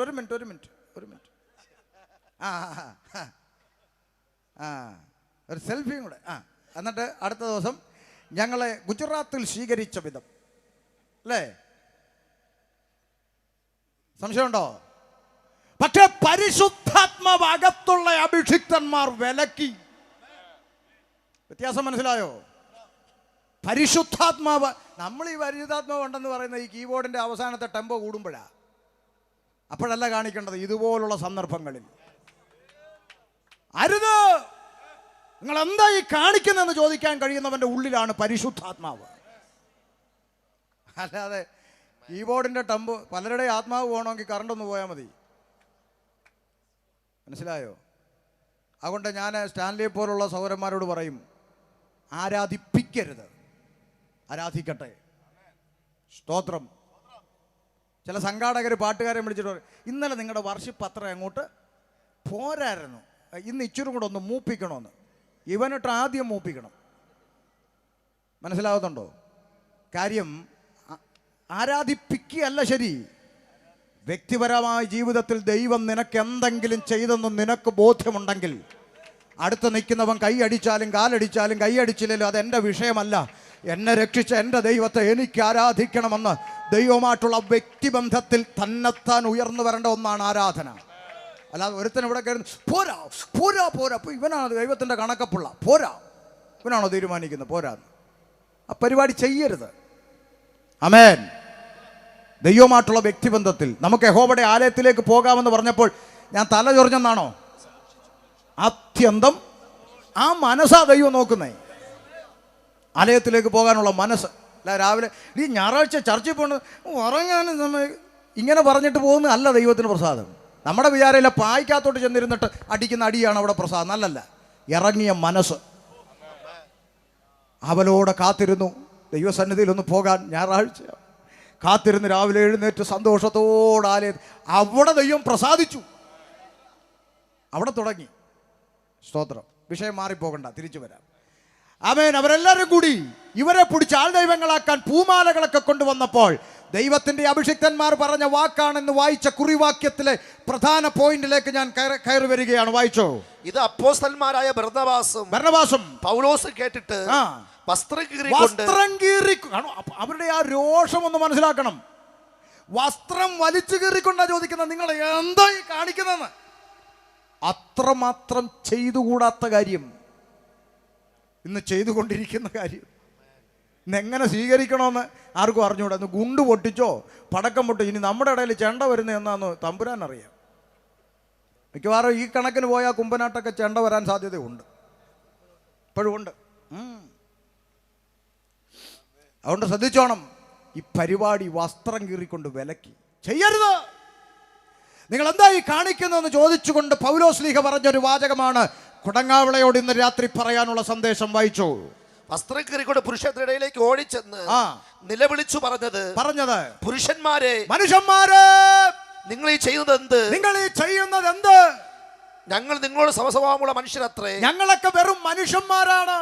നിങ്ങൾ ഈ വ്യർത്ഥ കാര്യങ്ങളെ വിട്ട്, നിങ്ങൾ ഈ മണ്ടത്തരങ്ങളൊക്കെ വിട്ടിട്ട് ആകാശവും ഭൂമിയും സമുദ്രവും അവയിലുള്ള സകലത്തെ ഉണ്ടാക്കിയ ജീവനുള്ള ദൈവത്തിങ്കിലേക്ക് തിരിയണം എന്നുള്ള സുവിശേഷം ഞങ്ങൾ നിങ്ങളോട് അറിയിക്കുന്നു. രാത്രി ഞങ്ങൾ കൊടങ്ങാവുള്ള ദേശത്തോട് വിളംബരം ചെയ്യുന്നു. മനുഷ്യന്മാരെ, ആവശ്യമില്ലാത്ത മണ്ടത്തരങ്ങളൊക്കെ വിട്ടിട്ട് ഇന്ന് രാത്രി ആകാശവും ഭൂമിയും സമുദ്രവും അവയിലുള്ള സകലത്തെയും ഉണ്ടാക്കിയ ജീവനുള്ളൊരു ദൈവമുണ്ട്. ആ ജീവനുള്ള ദൈവത്തിങ്കലേക്ക് തിരിയണം. ഹല്ലേലൂയ. അതിനാണ് സുവിശേഷം. മനുഷ്യൻ ജീവനുള്ള ദൈവത്തെ അറിയണം. അപ്പോൾ ചില ആളുകൾ ചിന്തിക്കും, ഇങ്ങനെ കുറച്ച് നേരമായിട്ട് ജീവനുള്ള ദൈവം എന്ന് പറയണം, അപ്പോൾ ഈ ജീവൻ ഇല്ലാത്ത ദൈവം ഉണ്ടോ എന്ന് ചോദിക്കും. അതിൻ്റെ ഉത്തരം ഞാൻ പറയത്തില്ല. പറഞ്ഞാൽ പലരും വിഷമിക്കും, അതുകൊണ്ട് ഞാൻ പറയത്തില്ല. പിന്നെ ഞാൻ പറയേണ്ട ആവശ്യമില്ല. പണ്ട് തന്നെ നമ്മുടെ പാട്ടുകാരൻ ഗാനഗന്ധർവൻ യേശുദാസ് പാടി വിട്ട കാര്യമാണ്. ഇനിയിപ്പം വർഷങ്ങൾ കഴിഞ്ഞ് നമ്മൾ പറഞ്ഞില്ലേലും അങ്ങേര് അന്ന് പാടി വിട്ടതാണ്. വിട്ടില്ലേ? കണ്ണു തുറക്കാത്ത. പിന്നെ നമ്മളാരാണ്ട് പറഞ്ഞ പോലാണോ? അന്ന് യേശുദാസ് പാടിയപ്പോൾ ആരും അങ്ങേരെ ഇരുട്ടടി അടിച്ചതും ഇല്ല. കാര്യം അങ്ങേര് പാടിയത് എല്ലാവർക്കും അറിയാം, അരിയാഹാരം കഴിക്കണമെന്ന് അറിയാം, അതെല്ലാം സത്യമാണ്. അതുകൊണ്ട് യേശുദാസ് പാടി വിട്ട കാര്യം പറഞ്ഞ് നമ്മൾ സമയം കളയണ്ടല്ലോ. അതുകൊണ്ട് നമുക്ക് രണ്ടാമത്തെ വിഷയം ജീവനുള്ള ദൈവത്തിങ്കിലേക്ക് തിരിയണം. അപ്പോഴൊരു ചോദ്യം വരും, എന്താണ് മനുഷ്യൻ വിട്ടുകളയേണ്ടുന്ന കാര്യങ്ങൾ? പൗലോസ്ലീഹായോട് ചോദിക്കാം. പൗലോസേ, മനുഷ്യന്മാര് വിട്ടുകളയേണ്ടുന്ന വ്യർത്ഥമായ കാര്യങ്ങളുണ്ടെന്ന് പറഞ്ഞല്ലോ. എന്താണ് ഈ വ്യർത്ഥമായ കാര്യങ്ങളെന്ന് പറഞ്ഞു തന്നാലല്ലേ അത് മനസ്സിലാക്കാൻ പറ്റുള്ളൂ. ഒന്ന് പറഞ്ഞു കൊടുത്തേ. റോമാലേഖനം 1-ാം അധ്യായം 21, 22, 23 വാക്യങ്ങളിൽ മനുഷ്യൻ വിട്ടുകളയേണ്ടുന്ന വിഷയത്തെക്കുറിച്ച് പൗലോസ്ലീഹ ഇങ്ങനെ രേഖപ്പെടുത്തി. അവർ ദൈവത്തെ അറിഞ്ഞിട്ടും അവനെ ദൈവമെന്ന് ഓർത്ത് മഹത്വീകരിക്കുകയോ നന്ദി കാണിക്കുകയോ ചെയ്യാതെ തങ്ങളുടെ നിരൂപണങ്ങൾ വ്യർത്ഥരായി തീർന്നു. ശ്രദ്ധിക്കൂ, മനുഷ്യൻ ദൈവത്തെ അറിഞ്ഞിട്ടും സകലത്തെയും സൃഷ്ടിച്ചൊരു സൃഷ്ടാവുണ്ടെന്ന് അറിഞ്ഞിട്ടും സകലത്തെയും പടച്ചുണ്ടാക്കിയ ഒരു പടച്ചവനുണ്ടെന്ന് അറിഞ്ഞിട്ടും സകലത്തെയും ഉളവാക്കിയ ഒരു ഈശ്വരനുണ്ടെന്ന് മനുഷ്യൻ അറിഞ്ഞിട്ടും ആ സൃഷ്ടാവിന് കൊടുക്കേണ്ട മഹത്വം സൃഷ്ടാവിന് കൊടുക്കാതെ മനുഷ്യൻ അവൻ്റെ നിരൂപണങ്ങളിൽ വ്യർത്ഥമായത് ചെയ്യാൻ തുടങ്ങി എന്നാണ് വായിച്ചത്. ഒരു ദൈവമുണ്ട്, മനുഷ്യൻ അറിയേണ്ട ഒന്നാമത്തെ യാഥാർത്ഥ്യം, ഒരു ദൈവമുണ്ട്, ഒരു സൃഷ്ടാവുണ്ട്, ഒരു പടച്ചവനുണ്ട്, ഒരു ഈശ്വരനുണ്ട്, ഒരു ദൈവമുണ്ട്. ദൈവമില്ല എന്ന് പറയുന്ന ഒരു ആധുനിക കാലഘട്ടത്തിലാണ് ഇന്ന് നമ്മൾ ജീവിക്കുന്നത്. ദൈവമില്ലെന്നാണ് പറയുന്നത്. രവിചന്ദ്രനെ പോലുള്ള നിരീശ്വരവാദികളുടെ പിന്നാലെ നടക്കുന്ന ഒരു കൂട്ടം യുവജനങ്ങൾ പറയുന്നു ദൈവമില്ല പോലും. ദൈവമില്ലെന്ന് പറയുന്ന നിരീശ്വരവാദിയായ അണ്ണന്മാർ ഒരു 5 മിനിറ്റ് കണ്ണാടിയുടെ മുമ്പിൽ ചെന്ന് നിന്നുകൊണ്ട് തന്നെത്താൻ നോക്കിയാൽ പറയും ദൈവമുണ്ട് കേട്ടോ. എന്തുകൊണ്ടാ? ഭക്തനായ ഒരു മനുഷ്യൻ ഇങ്ങനെ വിളിച്ചു പറഞ്ഞു, ദൈവമേ, ഭയങ്കരവും അതിശയകരവുമായി നീ എന്നെ സൃഷ്ടിച്ചിരിക്കൊണ്ട് ഞാൻ നിനക്ക് സ്തോത്രം ചെയ്യുന്നു എന്ന് പറഞ്ഞു. എന്തുകൊണ്ടാ? മനുഷ്യന്റെ സൃഷ്ടിപ്പിന്റെ അകത്തുണ്ട് ദൈവത്തിന്റെ കരവിരുത്. ഇല്ലേ? അതാ കണ്ണാടിയിൽ പോയി നോക്കണമെന്ന് പറഞ്ഞത്. എന്താ കണ്ണാടി നോക്കിയാൽ കാണാം നമ്മുടെ തലയിലിരിക്കുന്ന കറുത്ത സാധനത്തിന്റെ പേര് മുടിയെന്നാണ്. താടിയും മീശയുമായി വളർന്നിറങ്ങുന്നതും മുടിയാണ്, അല്ലേ? കണ്ണിന്റെ മേലെ പുരികമായി വളർന്നു വരുന്നതും മുടിയാണ്, കണ്ണിൽ പീലിയായി വരുന്നതും മുടിയാണ്. ഇതിൻ്റെ എല്ലാം പേര് മുടിയെന്നാണ്. എന്നാൽ സൃഷ്ടിച്ച സൃഷ്ടാവ് വെച്ച വ്യവസ്ഥ നോക്ക്. തലമുടിയോടും താടിയോടും മീശയോടും ഒക്കെ വളർന്നിറങ്ങിക്കൊള്ളാൻ ക്രമീകരിച്ചു. ആ മനുഷ്യന്മാർ വെട്ടിവിട്ടോളും. പക്ഷേ കൺപീലിയോട് പറഞ്ഞു പരിധി വിട്ട് വളരരുത്, അല്ലേ? തലമുടിയും താടിയും മീശയും വളർന്നിറങ്ങുന്ന പോലെ ജനിച്ച ഓർമ്മ വെച്ച കാലം മുതൽ കൺപീലിയും ഒന്ന് വളർന്നെങ്കിലോ ചേട്ടാ. യോഗത്തിന് വരുമ്പോൾ ഒരു കൈ വേണം 2 ഷട്ടറും കൂടെ പൊക്കി പിടിച്ച് വെക്കാൻ. ഇങ്ങനെ ചുരുട്ടി പിടിച്ച് പൊക്കി വെച്ചിട്ട് ആരാടി അവിടെ പ്രസംഗിക്കുന്നൊക്കെ ചോദിക്കേണ്ട ഗതികേട് അങ്ങനൊന്നും വരുത്തിയില്ലല്ലോ ദൈവം. ആര് വെച്ച വ്യവസ്ഥയാ? പ്രസവം എടുത്ത ഡോക്ടർ വെച്ചതാണോ? അല്ല, സൃഷ്ടാവ് വെച്ച വ്യവസ്ഥയാണ്, അല്ലേ? ചുമ്മാ ഒരു കുഞ്ഞു കാര്യം പറഞ്ഞെന്നേ ഉള്ളൂന്നേ. ദൈവമുണ്ടെന്ന് വിശ്വസിക്കാൻ അന്താരാഷ്ട്ര ഡിഗ്രി ഒന്നും വേണ്ട. ദേ ഇവിടെ ഈ നെയ്യാറ്റിങ്കര കരമന റോഡ് 6 വരിപ്പാത ഹൈവേ വിശാലമാക്കി എത്ര സുന്ദരമായിട്ട് വണ്ടി ഓടിക്കാൻ ഒരു വലിയ താല്പര്യം തോന്നുന്ന നിലയിലാണ് ആ വാഹനങ്ങൾക്ക് വേണ്ടി പാത ക്രമീകരിച്ചിരിക്കുന്നത്. എത്ര വിശാലമായ റോഡ്, നല്ല സിഗ്നൽ സംവിധാനങ്ങൾ, ഇതൊക്കെ ഉണ്ടായിട്ടും ഡെയിലി 2 എണ്ണം അവിടെ ഇവിടെ ഇടിച്ച് കിടക്കുകയാണ്, അല്ലേ? ആകാശമണ്ഡലങ്ങളിൽ, സൗരയൂഥങ്ങളിൽ, ഭ്രമണപഥങ്ങളിൽ സഞ്ചരിക്കുന്ന ഒറ്റ ഗ്രഹത്തിന് ഡ്രൈവറുണ്ടോ? ഡെയിലി 2 എണ്ണം വെച്ച് ഇടിച്ചുകൊണ്ടിരിക്കുവാണോ? ഇതിനെയൊക്കെ കൃത്യമായി നിയന്ത്രിക്കുന്ന ഒരു സർവശക്തൻ ഇല്ലാതെ എങ്ങനെ സാധിക്കുമെന്ന് മിനിമം അരിയാഹാരം കഴിക്കുന്നവന് ചിന്തിച്ചാൽ മനസ്സിലാകാവുന്ന കാര്യമേ ഉള്ളൂ. ഇതിനെയൊക്കെ കൃത്യമായി ആനുപാതികമായി അതിനെയൊക്കെ നിയന്ത്രിക്കുന്ന ഒരു സർവശക്തനുണ്ട്, അവനാണ് ദൈവം. മനസ്സിലായോ? ആമേൻ. ഇനിയും പറയാൻ ഇഷ്ടം പോലെ പറയാനുണ്ട്. ദൈവമില്ല എന്ന് പറയുന്ന മനുഷ്യരെക്കുറിച്ച് നമ്മൾ ചിന്തിക്കുമ്പോൾ വേദപുസ്തകം പറയുന്നു ദൈവമില്ലെന്ന് മൂഢൻ തൻ്റെ ഹൃദയത്തിൽ പറയുന്നു. മൂഢൻ എന്നാണ് ദൈവം അവനെ വിളിക്കുന്നത്. ദൈവമില്ല എന്ന് പറഞ്ഞ് നടക്കുന്ന മനുഷ്യൻ. ആകാശമണ്ഡലങ്ങളിലേക്ക് നോക്കിയാൽ അറിയാം. വേണ്ട, ലോകത്തിൻ്റെ നാനാഭാഗത്ത് കോടിക്കണക്കിന് വരുന്ന ജനസമൂഹമുണ്ട്. പക്ഷേ എല്ലാ മനുഷ്യൻ്റെയും കൈവിരൽ നോക്കിയാൽ ഒരുപോലെ ഇരിക്കുക. പക്ഷേ ഒരുത്തൻ്റെ വിരലടയാളം പോലെ മറ്റൊരുത്തൻ്റെ വിരലടയാളം ഇല്ല, അല്ലേ? ഒന്ന് കുത്തിയിരുന്ന് ഡിസൈൻ ചെയ്യാൻ ശ്രമിച്ചാൽ എത്രത്തോളം ഒക്കും? ഒരു മനുഷ്യൻ്റെ വിരലടയാളം പോലെ മറ്റൊരു മനുഷ്യനില്ല. കോടിക്കണക്കിന് വരുന്ന ജനം ലോകത്തിൻ്റെ നാനാഭാഗത്തുണ്ട്. പക്ഷേ ഒരുത്തൻ്റെ വിരലടയാളം പോലെ മറ്റൊരുത്തൻ ഇല്ലെന്ന് ഇങ്ങനെ ഡിസൈൻ ചെയ്ത് വിടാൻ സ്വർഗത്തിലെ ദൈവത്തിനല്ലാതെ ആർക്ക് പറ്റുമെന്നായി പറയുന്നത്? ദൈവമില്ല പോലും. ദൈവമില്ലെന്ന് പറയുന്ന ഒരു തലമുറയായി ഇന്ന് നമ്മുടെ ചുറ്റുമുള്ളത്. പിന്നെ ഒരു കൂട്ടർ പറയുന്നത് ഡിങ്കനാണ് ദൈവം എന്നാണ്. ഡിങ്കൻ അറിയത്തില്ലേ? ഡിങ്കൻ, നിക്കർ പുറത്തിട്ടൊരു എലി, അതാണ് ദൈവം. എലിയും പൂച്ചയും പാറ്റയൊക്കെ ദൈവമെന്ന് പറഞ്ഞാലത് ഇവിടെ ആർക്കും അടിക്കണ്ട. ദൈവം മനുഷ്യനായി വന്നെന്ന് പറയുമ്പോഴാണ് ഇച്ചീച്ചി. ഡിങ്കനാണ് ദൈവമെന്ന് ഇങ്ങനെ പറയുന്ന ഒരു കാലഘട്ടത്തിലാണ് നമ്മൾ ഇന്ന് ജീവിക്കുന്നത്. അതുകൊണ്ടൊരു കാര്യം മനസ്സിലാക്കണം. ആമേൻ. വേദപുസ്തകം പറയുക, ആമേ, സകലത്തെയും സൃഷ്ടിച്ചൊരു സൃഷ്ടാവുണ്ട്, പടച്ചവനുണ്ട്, ഈശ്വരനുണ്ട് എന്ന സൃഷ്ടിയായ മനുഷ്യൻ തിരിച്ചറിഞ്ഞിട്ടും ആ സൃഷ്ടാവിന് കൊടുക്കേണ്ട മഹത്വം സൃഷ്ടാവിന് കൊടുക്കാതെ മനുഷ്യൻ അവൻ്റെ ചിന്തകളിൽ തോന്നിയതുപോലെ വ്യർത്ഥമായ കാര്യങ്ങൾ ചെയ്യാൻ തുടങ്ങി. എന്നിട്ടോ അടുത്ത വാക്ക്, അവരുടെ വിവേകമില്ലാത്ത ഹൃദയം ഇരുണ്ടുപോയി. മനുഷ്യന്റെ ഹൃദയത്തിൻ്റെ അകത്ത് ഒരു ഇരുട്ട് പ്രവേശിച്ചു. കൊടങ്ങാവള ശ്രദ്ധിക്കണം. മനുഷ്യന്റെ ഹൃദയത്തിൻ്റെ അകത്ത് ഒരു ഇരുട്ട് പ്രവേശിച്ചു എന്ന് വേദപുസ്തകം പറയുന്നു. എന്താണ് ഈ ഇരുട്ട് എന്നുള്ളതിന് ഒന്നുകൂടി വ്യക്തമായിട്ട് പറയാം. 2 കൊരിന്ത്യർ ലേഖനം 4-ാം അധ്യായം 3-4 വാക്യങ്ങളിൽ ആ ഇരുട്ടിനെ കുറിച്ച് ഒന്ന് വ്യക്തമാക്കി രേഖപ്പെടുത്തിയിരിക്കുന്നു. വായിച്ചേ. എന്നാൽ ഞങ്ങളുടെ സുവിശേഷം മറഞ്ഞിരിക്കുന്നു എങ്കിൽ, ഞങ്ങളുടെ സുവിശേഷം മറഞ്ഞിരിക്കുന്നെങ്കിൽ നശിച്ചു പോകുന്നവർക്ക് അത്രേ മറഞ്ഞിരിക്കുന്നു. നശിച്ചു പോകുന്നവർക്ക് ഇത് മറഞ്ഞിരിക്കുന്നു.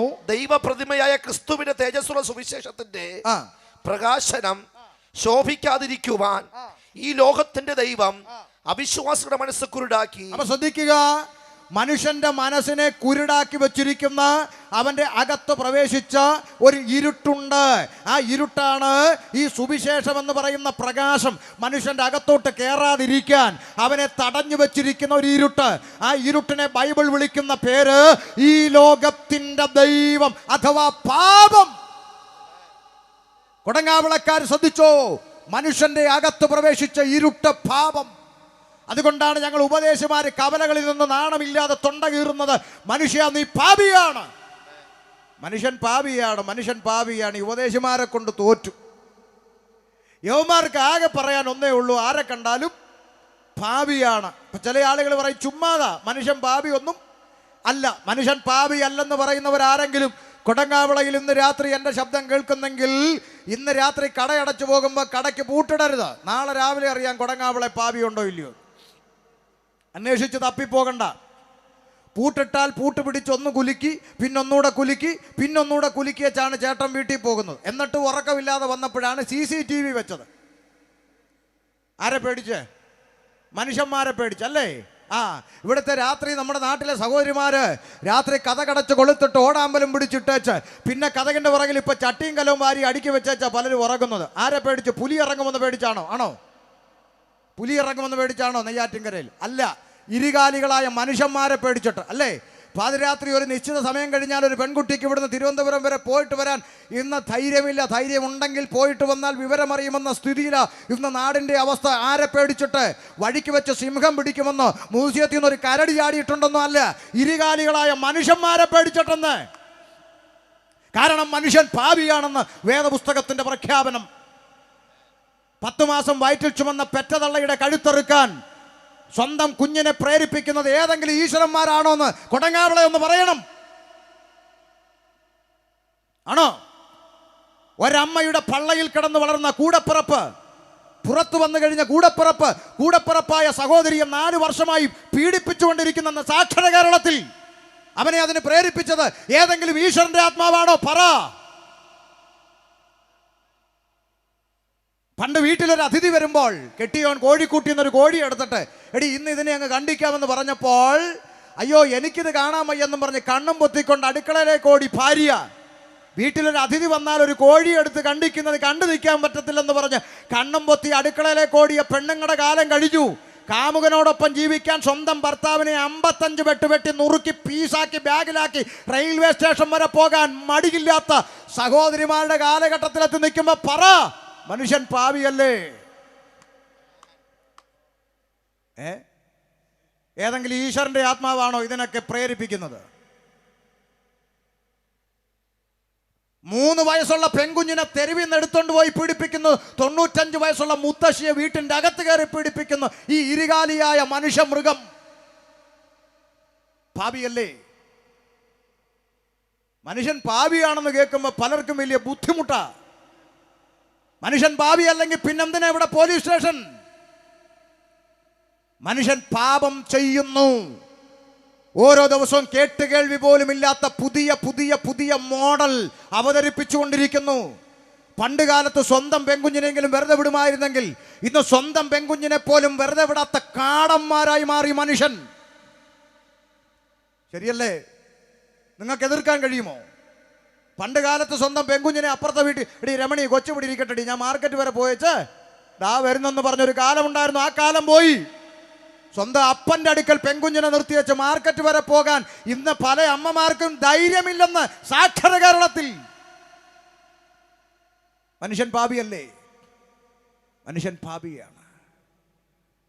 മനുഷ്യൻ പാപിയാണ്. അതാണ് വേദപുസ്തകത്തിൻ്റെ പ്രഖ്യാപനം. ഞങ്ങൾ ഈ വിഷയങ്ങളെ തെരുവിൽ പ്രസംഗിക്കുമ്പോൾ ഞങ്ങൾ വിളിച്ചു പറയുന്നു, മനുഷ്യൻ പാപത്തിൻ്റെ അടിമത്തത്തിൽ പെട്ടുകിടക്കുന്നത് കൊണ്ടാണ് വിവിധ മാധ്യമങ്ങളിൽ കൂടി മനുഷ്യൻ ഇവിടെ നശിച്ചുകൊണ്ടിരിക്കുന്നത്.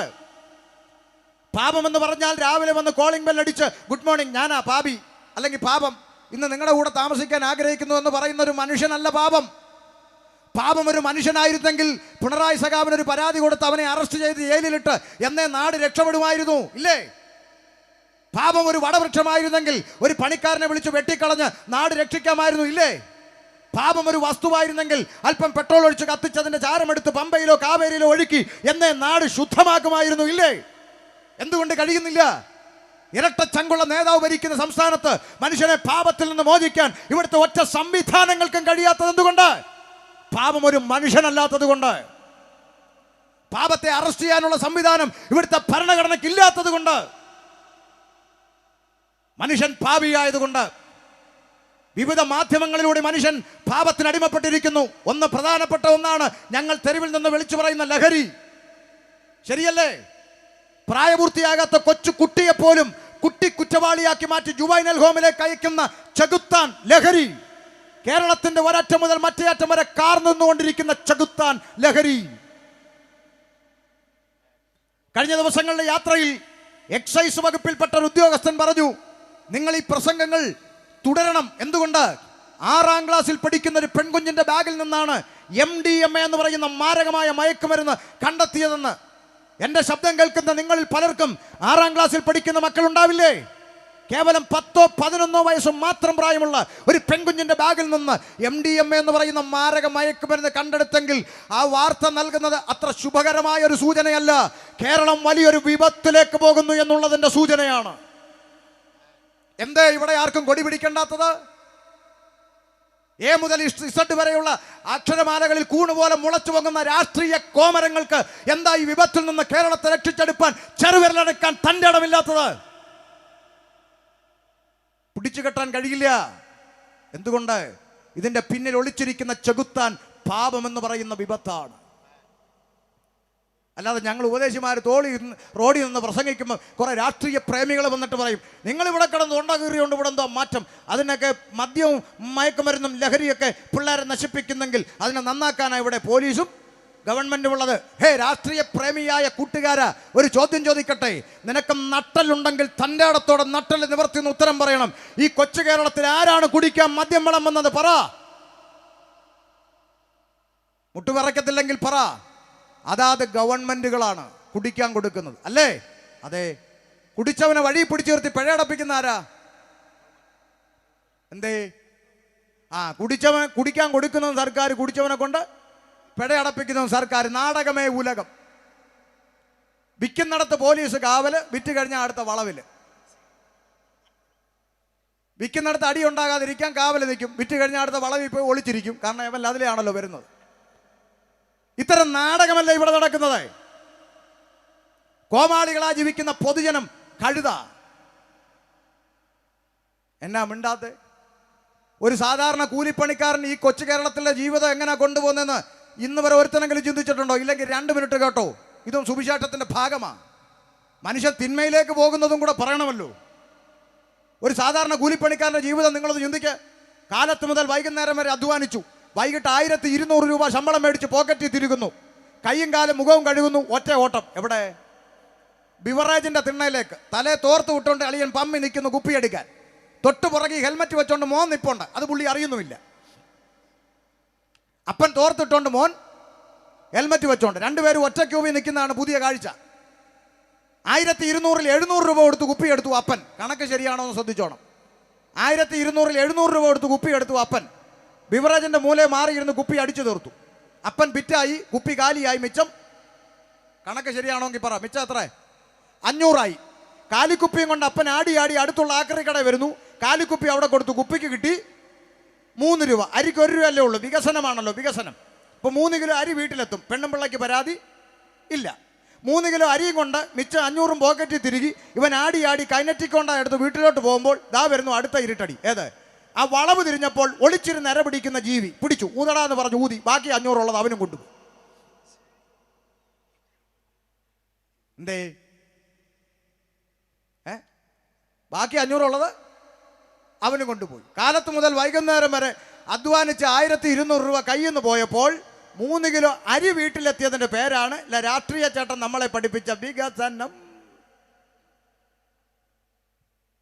എന്നാ മിണ്ടാത്ത? പൊതുജനം കഴുത. എന്തെല്ലാം കോമഡികളാണ് ഇവിടെ നടക്കുന്നത്.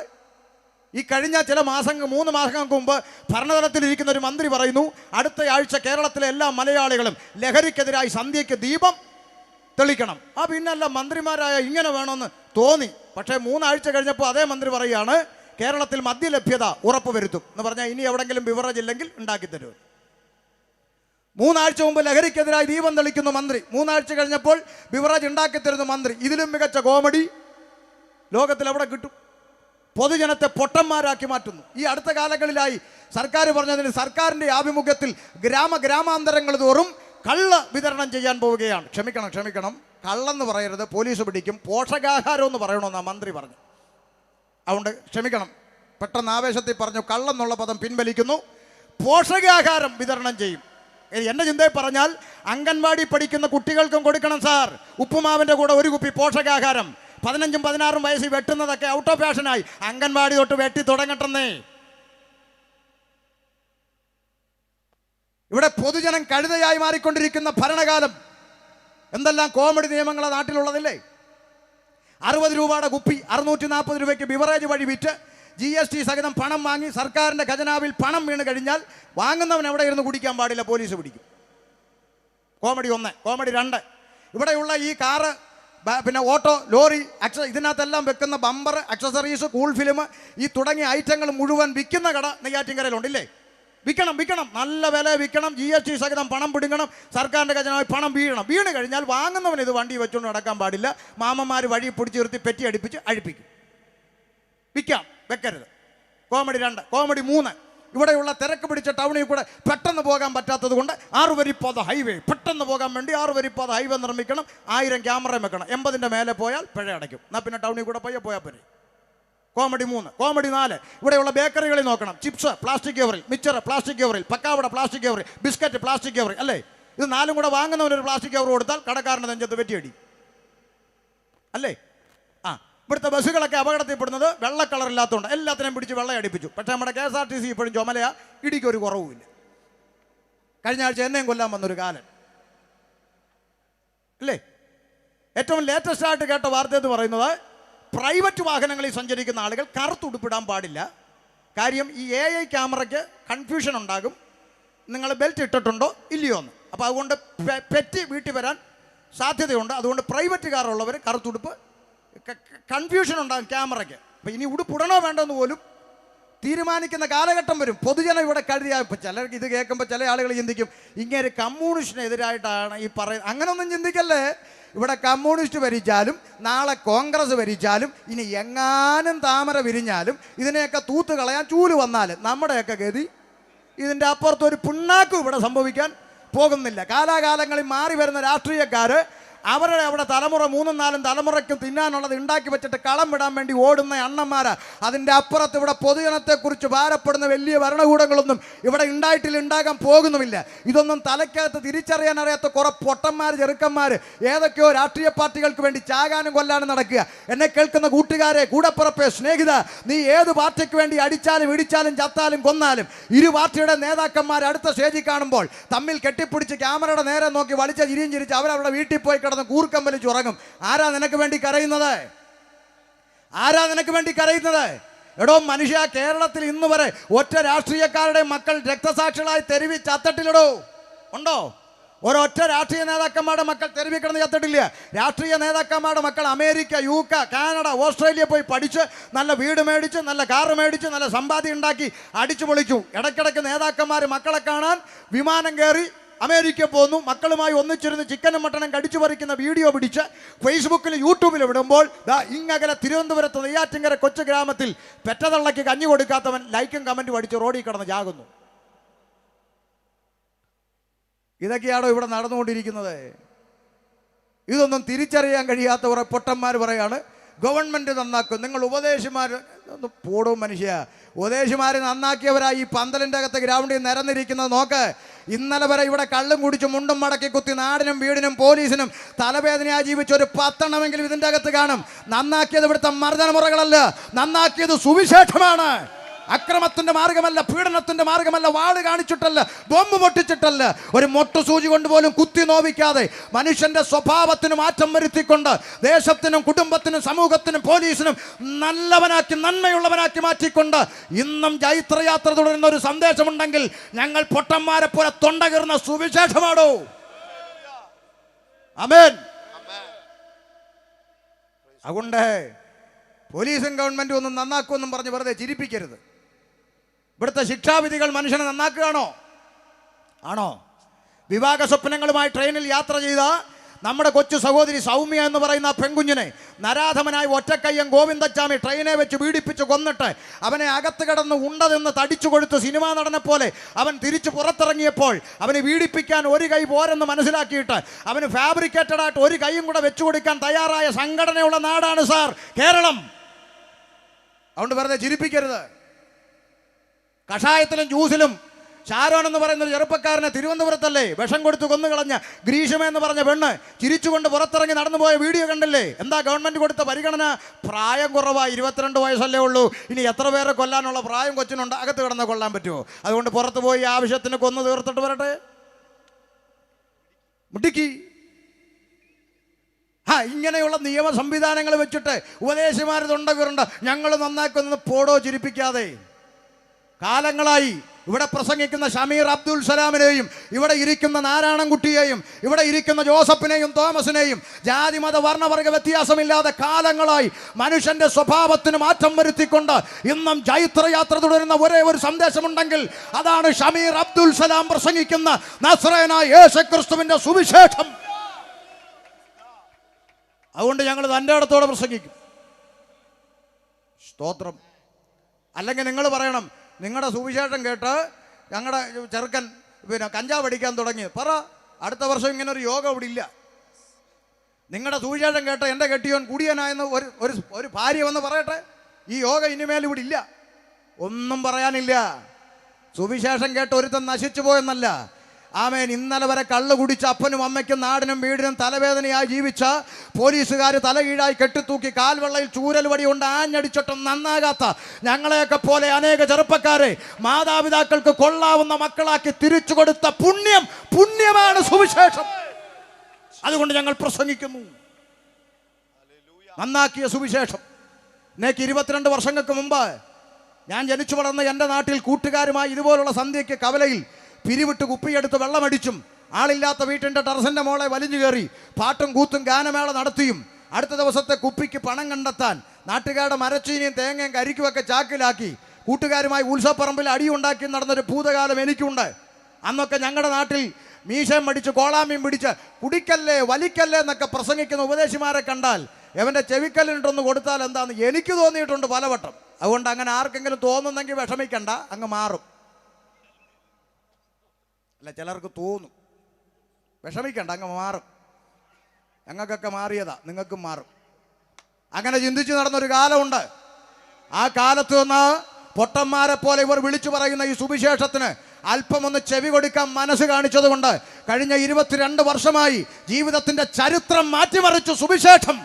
മാതാപിതാക്കൾക്കും കുടുംബത്തിനും ഉമ്മായിക്കും ബാപ്പായിക്കും പെങ്ങന്മാർക്കുമൊക്കെ കൊള്ളാവുന്നവനായ ജീവിതത്തിൻ്റെ ചരിത്രം മാറ്റിമറിച്ച ഉലകം കണ്ട ഏക സന്ദേശം സുവിശേഷം. അതുകൊണ്ട് ഞങ്ങളിത് പ്രസംഗിക്കുന്നു. ആമേൻ. ഞങ്ങളുടെ നാട്ടിൻ്റെ അടുത്ത് ഒരു കൺവെൻഷൻ നടന്നു. ആ കൺവെൻഷനിൽ ക്രിസ്ത്യാനിയായ ഒരു ചേട്ടനോട് ഇച്ചിരി സ്ഥലം ചോദിച്ചു. അപ്പോൾ പുള്ളി പറഞ്ഞു പള്ളി കൂട്ടമണി അടിക്കും, തരാൻ പറ്റത്തില്ലെന്ന്. യേശുവിനെ പ്രസംഗിക്കുന്നതിനാ കൂട്ടമണി അടിക്കുന്നല്ല അവൻ. അപ്പം അതുകൊണ്ട് ആമേൻ ഹൈന്ദവനായ ഒരു സഹോദരനുണ്ട്, ഗോപാലൻ ചേട്ടൻ.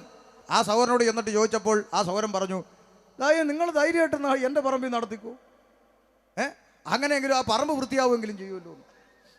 കാട് പിടിച്ച് കിടക്കുക, വെട്ടി തെളിച്ച് നിങ്ങൾ നീറ്റാക്കി വിടുമല്ലോ, നിങ്ങൾ നടത്തിക്കോളാൻ പറഞ്ഞു ഗോപാലൻ ചേട്ടൻ. 3 ദിവസത്തെ കൺവെൻഷൻ നടന്നു. 500 എണ്ണം വന്നിരുന്നു കൺവെൻഷൻ. അല്ല, മെഗാ മീറ്റിംഗ് നടന്നു പോയി. സംഘാടകൻ ഗോപാലൻ ചേട്ടന് നന്ദി പറയാൻ ചെന്നു. ഗോപാലൻ ചേട്ടാ, മീറ്റിംഗ് എല്ലാം അനുഗ്രഹമായി, നന്ദിയുണ്ട്.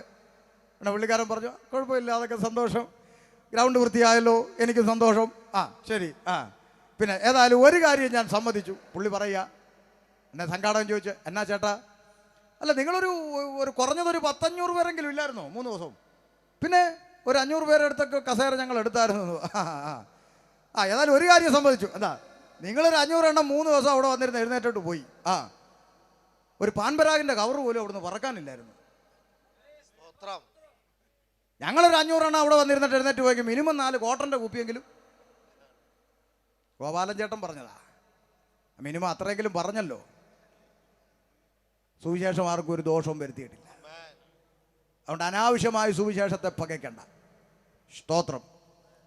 അപ്പം അതുകൊണ്ട് വേദപുസ്തകം പറയുകയാണ് മനുഷ്യൻ പാപിയാണ്. ആ യാഥാർത്ഥ്യം തിരിച്ചറിയണം.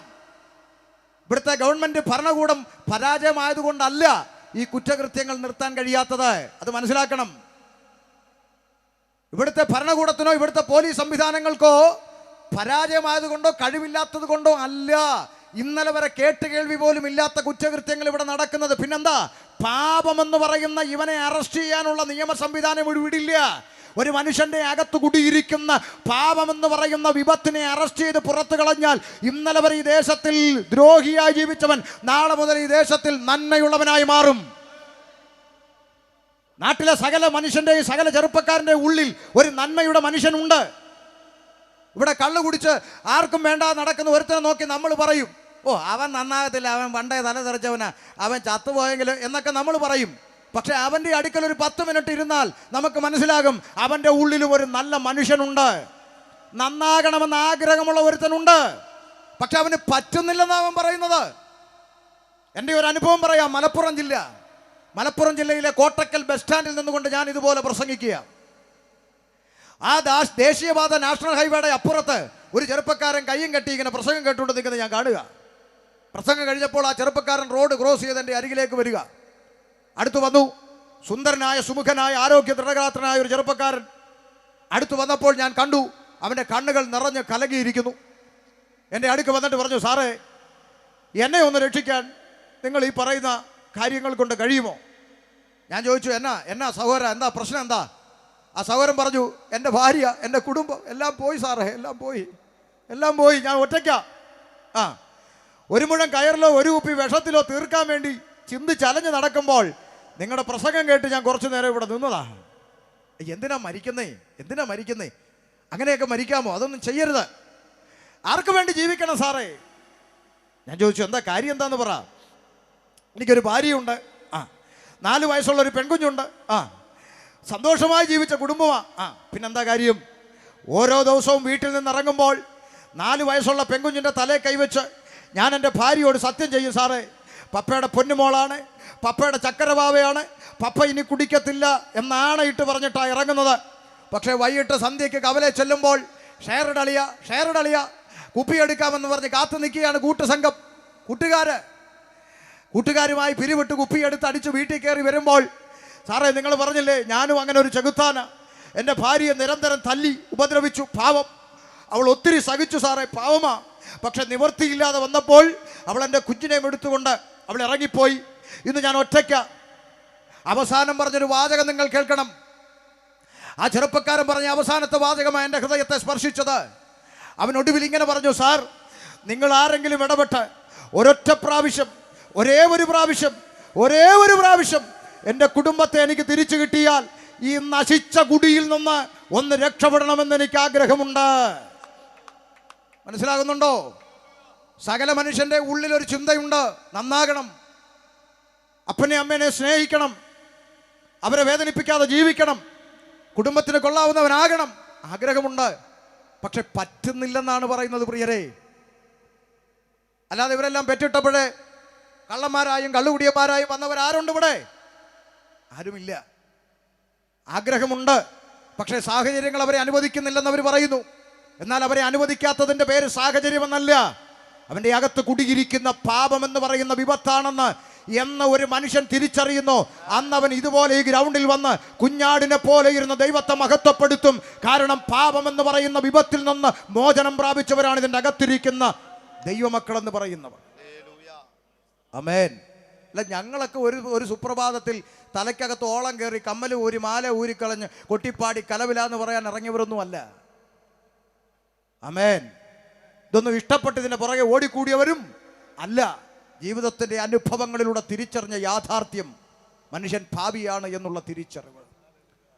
പാപം മനുഷ്യൻ്റെ അകത്ത് ഇന്നും കുടിയിരിക്കുന്നു എന്നുള്ളതിൻ്റെ തെളിവാണ് ഓരോ പ്രഭാതത്തിലും സിറ്റൗട്ടിൽ പറന്നു വീഴുന്ന പത്രവാർത്തകൾ.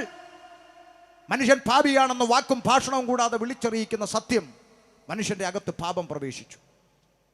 അപ്പം ചില ആളുകൾ പറയും മനുഷ്യൻ പാപി ആയിക്കോട്ടെ, നിങ്ങൾ ബൈബിൾ പറയുന്നു മനുഷ്യൻ പാപിയാണ്, ശരി സമ്മതിച്ചു, ഓക്കെ, നിങ്ങൾ ക്രിസ്ത്യാനികളങ്ങായിക്കോ. ഞങ്ങൾ ഈ ഹിന്ദുക്കളെയും മുസ്ലിങ്ങളെയും കൂടെ ചേർത്തെന്തിനാ പാപി എന്ന് വിളിക്കുന്നത് എന്നാണ് ചിലരുടെ ചിന്ത. അങ്ങനെയാണെങ്കിൽ ജയിലിൻ്റെ അകത്ത് ആരെ കാണാവുള്ളൂ? ജോസഫ് കുട്ടി, തോമസ് കുട്ടി, കറിയാച്ചൻ, അങ്ങനെയുള്ളവർ മാത്രമേ കാണാൻ പാടുള്ളൂ. ജയിലിൻ്റെ അകത്ത് പോയാൽ തോമസ് കുട്ടി അവിടെ പ്രതി, നാരായണൻകുട്ടി അവിടെ പ്രതി, മുഹമ്മദ് കുട്ടി അവിടെ പ്രതി. എന്താ ഇവരെല്ലാവർക്കും പാപമില്ലാഞ്ഞിട്ടാണോ? വേദപുസ്തകം പറയുന്നു ഒരു വ്യത്യാസവുമില്ല, സർവ്വ മനുഷ്യരും പാപത്തിനടിമപ്പെട്ടു പോയിരിക്കുന്നു. മനുഷ്യൻ്റെ അകത്ത് പാപമെന്ന് പറയുന്ന ഇരുട്ട്, വിപത്ത് കുടിയേറി. അതുകൊണ്ട് ആഗ്രഹിക്കുന്ന നന്മയല്ല, നന്മ ചെയ്യണമെന്ന് അവൻ ആഗ്രഹമുണ്ടെങ്കിലും ആഗ്രഹിക്കാത്ത തിന്മയിലേക്ക് മനുഷ്യൻ കടന്നുപോയിക്കൊണ്ടിരിക്കുന്നു. പ്രധാനപ്പെട്ട രണ്ട് ചിന്ത പറഞ്ഞ് ഞാൻ നാളത്തേക്ക് ഇടാൻ പോവുകയാണ്. ശ്രദ്ധിക്കൂ. പാപമെന്ന് പറയുന്ന വിപത്ത് മനുഷ്യന്റെ അകത്ത് പ്രവേശിച്ചപ്പോൾ മനുഷ്യന് സംഭവിച്ച ഏറ്റവും വലിയ ദുരന്തം റോമാലേഖനം വ്യക്തമാക്കി. എന്താണെന്നറിയാമോ? റോമാലേഖനം 1-ാം അധ്യായം 21, 22, 23 വാക്യങ്ങളിൽ താഴേക്ക് വായിക്കുമ്പോൾ കാണാം, അവരുടെ വിവേകമില്ലാത്ത ഹൃദയം, അവരുടെ വിവേകമില്ലാത്ത ഹൃദയം ഇരുണ്ടുപോയി, ജ്ഞാനികളെന്ന് പറഞ്ഞുകൊണ്ട് അവർ മൂഢന്മാരായി പോയി. അടുത്തത്, അക്ഷയനായ ദൈവത്തിന്റെ തേജസ്സിനെ അവർ ക്ഷയമുള്ള മനുഷ്യൻ, പക്ഷി, നാൽക്കാലി, ഇഴജാതി എന്നിവിടെ രൂപസാദൃശ്യമായി മാറ്റിക്കളഞ്ഞു. മനുഷ്യന്റെ അകത്ത് പാപമെന്ന് പറയുന്ന വിപത്ത് കുടിയേറിയപ്പോൾ മനുഷ്യന് സംഭവിച്ച ഏറ്റവും വലിയ ദുരന്തം ഇന്ന് രാത്രി കൊടങ്ങാവിള തിരിച്ചറിയണം. മനുഷ്യൻ സൃഷ്ടാവിനെ മറന്നു, സൃഷ്ടിയ ദൈവമെന്ന് വിളിച്ചു. സൃഷ്ടിച്ചവനെ മറന്നു, സൃഷ്ടിയ ദൈവമെന്ന് വിളിച്ചു. സൃഷ്ടാവായ ദൈവത്തിന് കൊടുക്കേണ്ട മഹത്വം മനുഷ്യൻ പങ്കുവെച്ചുവെന്ന് ആർക്കൊക്കെ? മനുഷ്യൻ, പക്ഷി, നാൽക്കാലി, ഇഴജാതി എന്നിവയ്ക്ക് മഹത്വം കൊടുത്തു. മനുഷ്യന് മഹത്വം കൊടുത്തു. അപ്പൊ ഇവിടെ ആൾ ദൈവങ്ങളുണ്ടായി. പിടികിട്ടുന്നുണ്ടോ? തലേ കയറുന്നുണ്ടോ? സൃഷ്ടാവിന് കൊടുക്കേണ്ട മഹത്വം മനുഷ്യൻ ആർക്ക് കൊടുത്തു? സൃഷ്ടിയായ മനുഷ്യന്മാർക്ക് കൊടുത്തു. അപ്പൊ ഇവിടെ ആൾ ദൈവങ്ങളുണ്ടായി. പക്ഷിക്ക് കൊടുത്തു, നാൽക്കാലിക്ക് കൊടുത്തു, ഇടജാതിക്ക് കൊടുത്തു. ഇവിടെ പാരമ്പര്യം പറയുന്ന ക്രിസ്ത്യാനി ഇതിനെ നാലിനെയും കൂടെ ഒന്നിച്ച് ഒരു കണ്ണാടി കൂട്ടിലാക്കി ജംഗ്ഷനിൽ വെച്ച് മഹത്വം കൊടുക്കും. മനസ്സിലാകുന്നുണ്ടോ? തലയ്ക്കകത്ത് കയറുന്നുണ്ടോ? അക്ഷയനായ ദൈവത്തിന്റെ തേജസ്സിനെ ക്ഷയമുള്ള മനുഷ്യൻ, പക്ഷി, നാൽക്കാലി, ഇഴജാതി, മൃഗജാതി എന്നിവിടെ രൂപസാദൃശ്യമാക്കി മനുഷ്യൻ മാറ്റിക്കളഞ്ഞു. ഒന്നുകൂടി മനസ്സിലാകുന്ന ഭാഷയിൽ പറഞ്ഞാൽ, മനുഷ്യനെ സൃഷ്ടിച്ചതാര്? ഗ്രൗണ്ടിൽ നിന്ന് ഉത്തരം പറ. മനുഷ്യനെ സൃഷ്ടിച്ചതാര്? പോരാ, ഉറക്കെ പറ. മനുഷ്യനെ സൃഷ്ടിച്ചതാര്? ഹിന്ദുവോ മുസൽമാനോ ക്രിസ്ത്യാനി ആരോ ആയിക്കോട്ടെ, മനുഷ്യനെ സൃഷ്ടിച്ചതാര്? എന്തായാലും കുരങ്ങല്ലല്ലോ പിള്ളേരെ പഠിപ്പിക്കുന്ന പോലെ. കുരങ്ങിന്നാണെന്നാ പിള്ളേരെ പഠിപ്പിക്കുന്നത് അല്ലേ? അങ്ങനെയാണ് തിരുവനന്തപുരം മ്യൂസിയത്തിൽ ഇപ്പോഴും കിടപ്പുണ്ടല്ലോ കുറേ കുരങ്ങന്മാർ. ആഴ്ച വരട്ടെ, രൂപാന്തരപ്പെട്ട. ഒരാഴ്ച നാരായണൻകുട്ടി, അടുത്ത ആഴ്ച മുഹമ്മദ് കുട്ടി, അടുത്ത ആഴ്ച തോമസ് കുട്ടി വരട്ടെ. വരുന്നില്ലല്ലോ. വേണ്ട, നമ്മൾ അവിടെ കാണാൻ ചെല്ലുമ്പോൾ ഈ കുരങ്ങൻ നമ്മളെപ്പോലൊന്ന് സംസാരിക്കുകയെങ്കിലും ചെയ്യട്ടെ. അതും ചെയ്യുന്നില്ലല്ലോ. ഇതൊക്കെ പറഞ്ഞു കൊടുത്താലും ചിലർ പിന്നെയും ഒറ്റക്കാലെ നിൽക്കും. നിങ്ങൾ എന്തോ പറഞ്ഞാലും ശരി, മനുഷ്യൻ കുരങ്ങിന്ന ആയിക്കോട്ടെ. അങ്ങനെ തർക്കിക്കുന്നവനോടൊന്നും വഴക്കിടാൻ നിൽക്കരുത്. ശാന്തമായി പറയണം, ശരി ചേട്ടാ, സമ്മതിച്ചു. ചേട്ടൻ്റെ വലിയപ്പച്ചൻ കുരങ്ങൻ, ഞങ്ങളുടെ അങ്ങനല്ല, വിട്ടേക്ക്. വഴക്കിടാൻ നിൽക്കരുത്. എൻ്റെ വലിയപ്പൻ കുരങ്ങനാന്ന് ഒരുത്തം പറഞ്ഞാൽ അവനോട് വഴക്കിടാനൊന്നും നിൽക്കരുത്. ശരി, ചേട്ടൻ്റെ വലിയപ്പൻ കുരങ്ങൻ, ഞങ്ങളുടെ അങ്ങനെ അല്ലത് പറഞ്ഞു വിട്ടേക്കണം. പക്ഷെ വേദപുസ്തകം പറയുന്നത് അങ്ങനെയല്ല. മനുഷ്യനെ സൃഷ്ടിച്ചതാര്? പറ ഉറക്കെ. ദൈവം. അങ്ങനെങ്കിൽ 2024 ഞാൻ ചോദ്യം ഒന്ന് മാറ്റി പിടിക്കാൻ പോവുക. മനുഷ്യനെ സൃഷ്ടിച്ചതാര്? ദൈവം. ഇന്ന് ദൈവത്തെ സൃഷ്ടിക്കുന്നതാര്? അതാ ദുരന്തം. പിടികിട്ടിയോ? ഇന്ന് ദൈവത്തെ സൃഷ്ടിക്കുന്ന ആരാ? മനുഷ്യൻ. സകല ലോകത്തെയും സൃഷ്ടിച്ച, സകല ചരാചരത്തെയും ഉളവാക്കിയ മഹാദൈവത്തെ ഈ മൂക്കി ശ്വാസമുള്ള പേട്ട് മനുഷ്യൻ സൃഷ്ടിക്കുമെന്ന്. മേപ്പോട്ട് വലിക്കുന്ന ശ്വാസം കീപ്പോട്ട് വിടാൻ കഴിയാതെ പോയാൽ വാഴപ്പിണ്ടി പോലെ കിടക്കുന്ന ഇവനാണ് ദൈവത്തെ സൃഷ്ടിക്കുന്നത്. മനസ്സിലാകുന്നുണ്ടോ? ബ്ലാക്ക് ആൻഡ് വൈറ്റ് വേണോ, കളർ വേണോ, ഇരിക്കുന്ന വേണം, നടക്കുന്ന വേണം, കിടക്കുന്ന വേണം, ലിപ്സ്റ്റിക് ഇട്ട വേണം, വിടാത്ത വേണം, ആരുണ്ടാക്കി തരും? ഈ പേട്ട് മനുഷ്യൻ ഉണ്ടാക്കി തരും. എന്നിട്ട് ഇവന് വയ്യാതെ വരുമ്പോൾ ഇവൻ ആരെ വിളിക്കും? ദൈവമേന്ന്. ഇതാണ് മനുഷ്യൻ. മനസ്സിലാകുന്നുണ്ടോ? മനുഷ്യൻ സൃഷ്ടാവിനെ മറന്നെന്ന്, സൃഷ്ടിക്ക് മഹത്വം കൊടുത്തെന്ന്. ഇനി നിങ്ങൾക്ക് മനസ്സിലായെങ്കിലും മനസ്സിലാകുന്ന പോലെ ഒരു ഉദാഹരണം പറയാം. 2018 പ്രളയം വന്നോ പറ. വന്നു. പാരമ്പര്യം പറയുന്ന ക്രിസ്ത്യാനിയുടെ വീട്ടിൽ ഉൾപ്പെടെ വെള്ളം കയറിയില്ലേ? കയറി. പാരമ്പര്യം പറയുന്ന ക്രിസ്ത്യാനിയുടെ വീട്ടിൽ ഇരിക്കുന്ന യേശുവും ഗീവർഗീസും ഉൾപ്പെടെ ഒഴുകി പോയോ പറ. പോയി അല്ലേ? ചാക്കോച്ചൻ നോക്കിയപ്പം വർഗീസ് തെക്കോട്ടും യേശു വടക്കോട്ടും ഒഴുകുന്നു അല്ലേ? ചാക്കോച്ചൻ ചാടി വെളിയിലോട്ട് ഇറങ്ങി മേലോട്ട് നോക്കിയപ്പോൾ രക്ഷിക്കാൻ ഹെലികോപ്റ്റർ താഴോട്ട് വരുന്നുണ്ട്. ഉടനെ ഒറ്റ നിലവിളി, ഹെലികോപ്റ്റർ രക്ഷിക്കണമെന്ന്. ഈ എൻ്റെ യേശുവിനെ വർഗീസിനെ രക്ഷിക്കണമെന്നാണോ പറഞ്ഞത്, അതോ എന്നെ രക്ഷിക്കണമെന്നാണോ? സത്യം പറ, ഉള്ളതേ പറയാവൂ, പറ. എന്നെ രക്ഷിക്കണമെന്ന് പറഞ്ഞല്ലേ.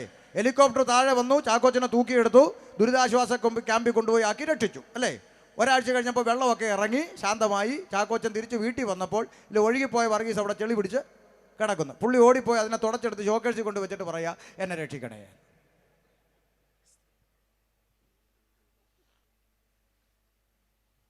ഇപ്പൊ കേൾക്കുമ്പോൾ ചിരി വരുന്നുണ്ടല്ലേ. പക്ഷെ അന്ന് ഇത് ചിന്തിക്കാൻ തലയ്ക്കകത്ത് ആളില്ല. എടോ, ദൈവം ആരെന്നറിയാൻ ഡിഗ്രി ഒന്നും വേണ്ടടോ മനുഷ്യ.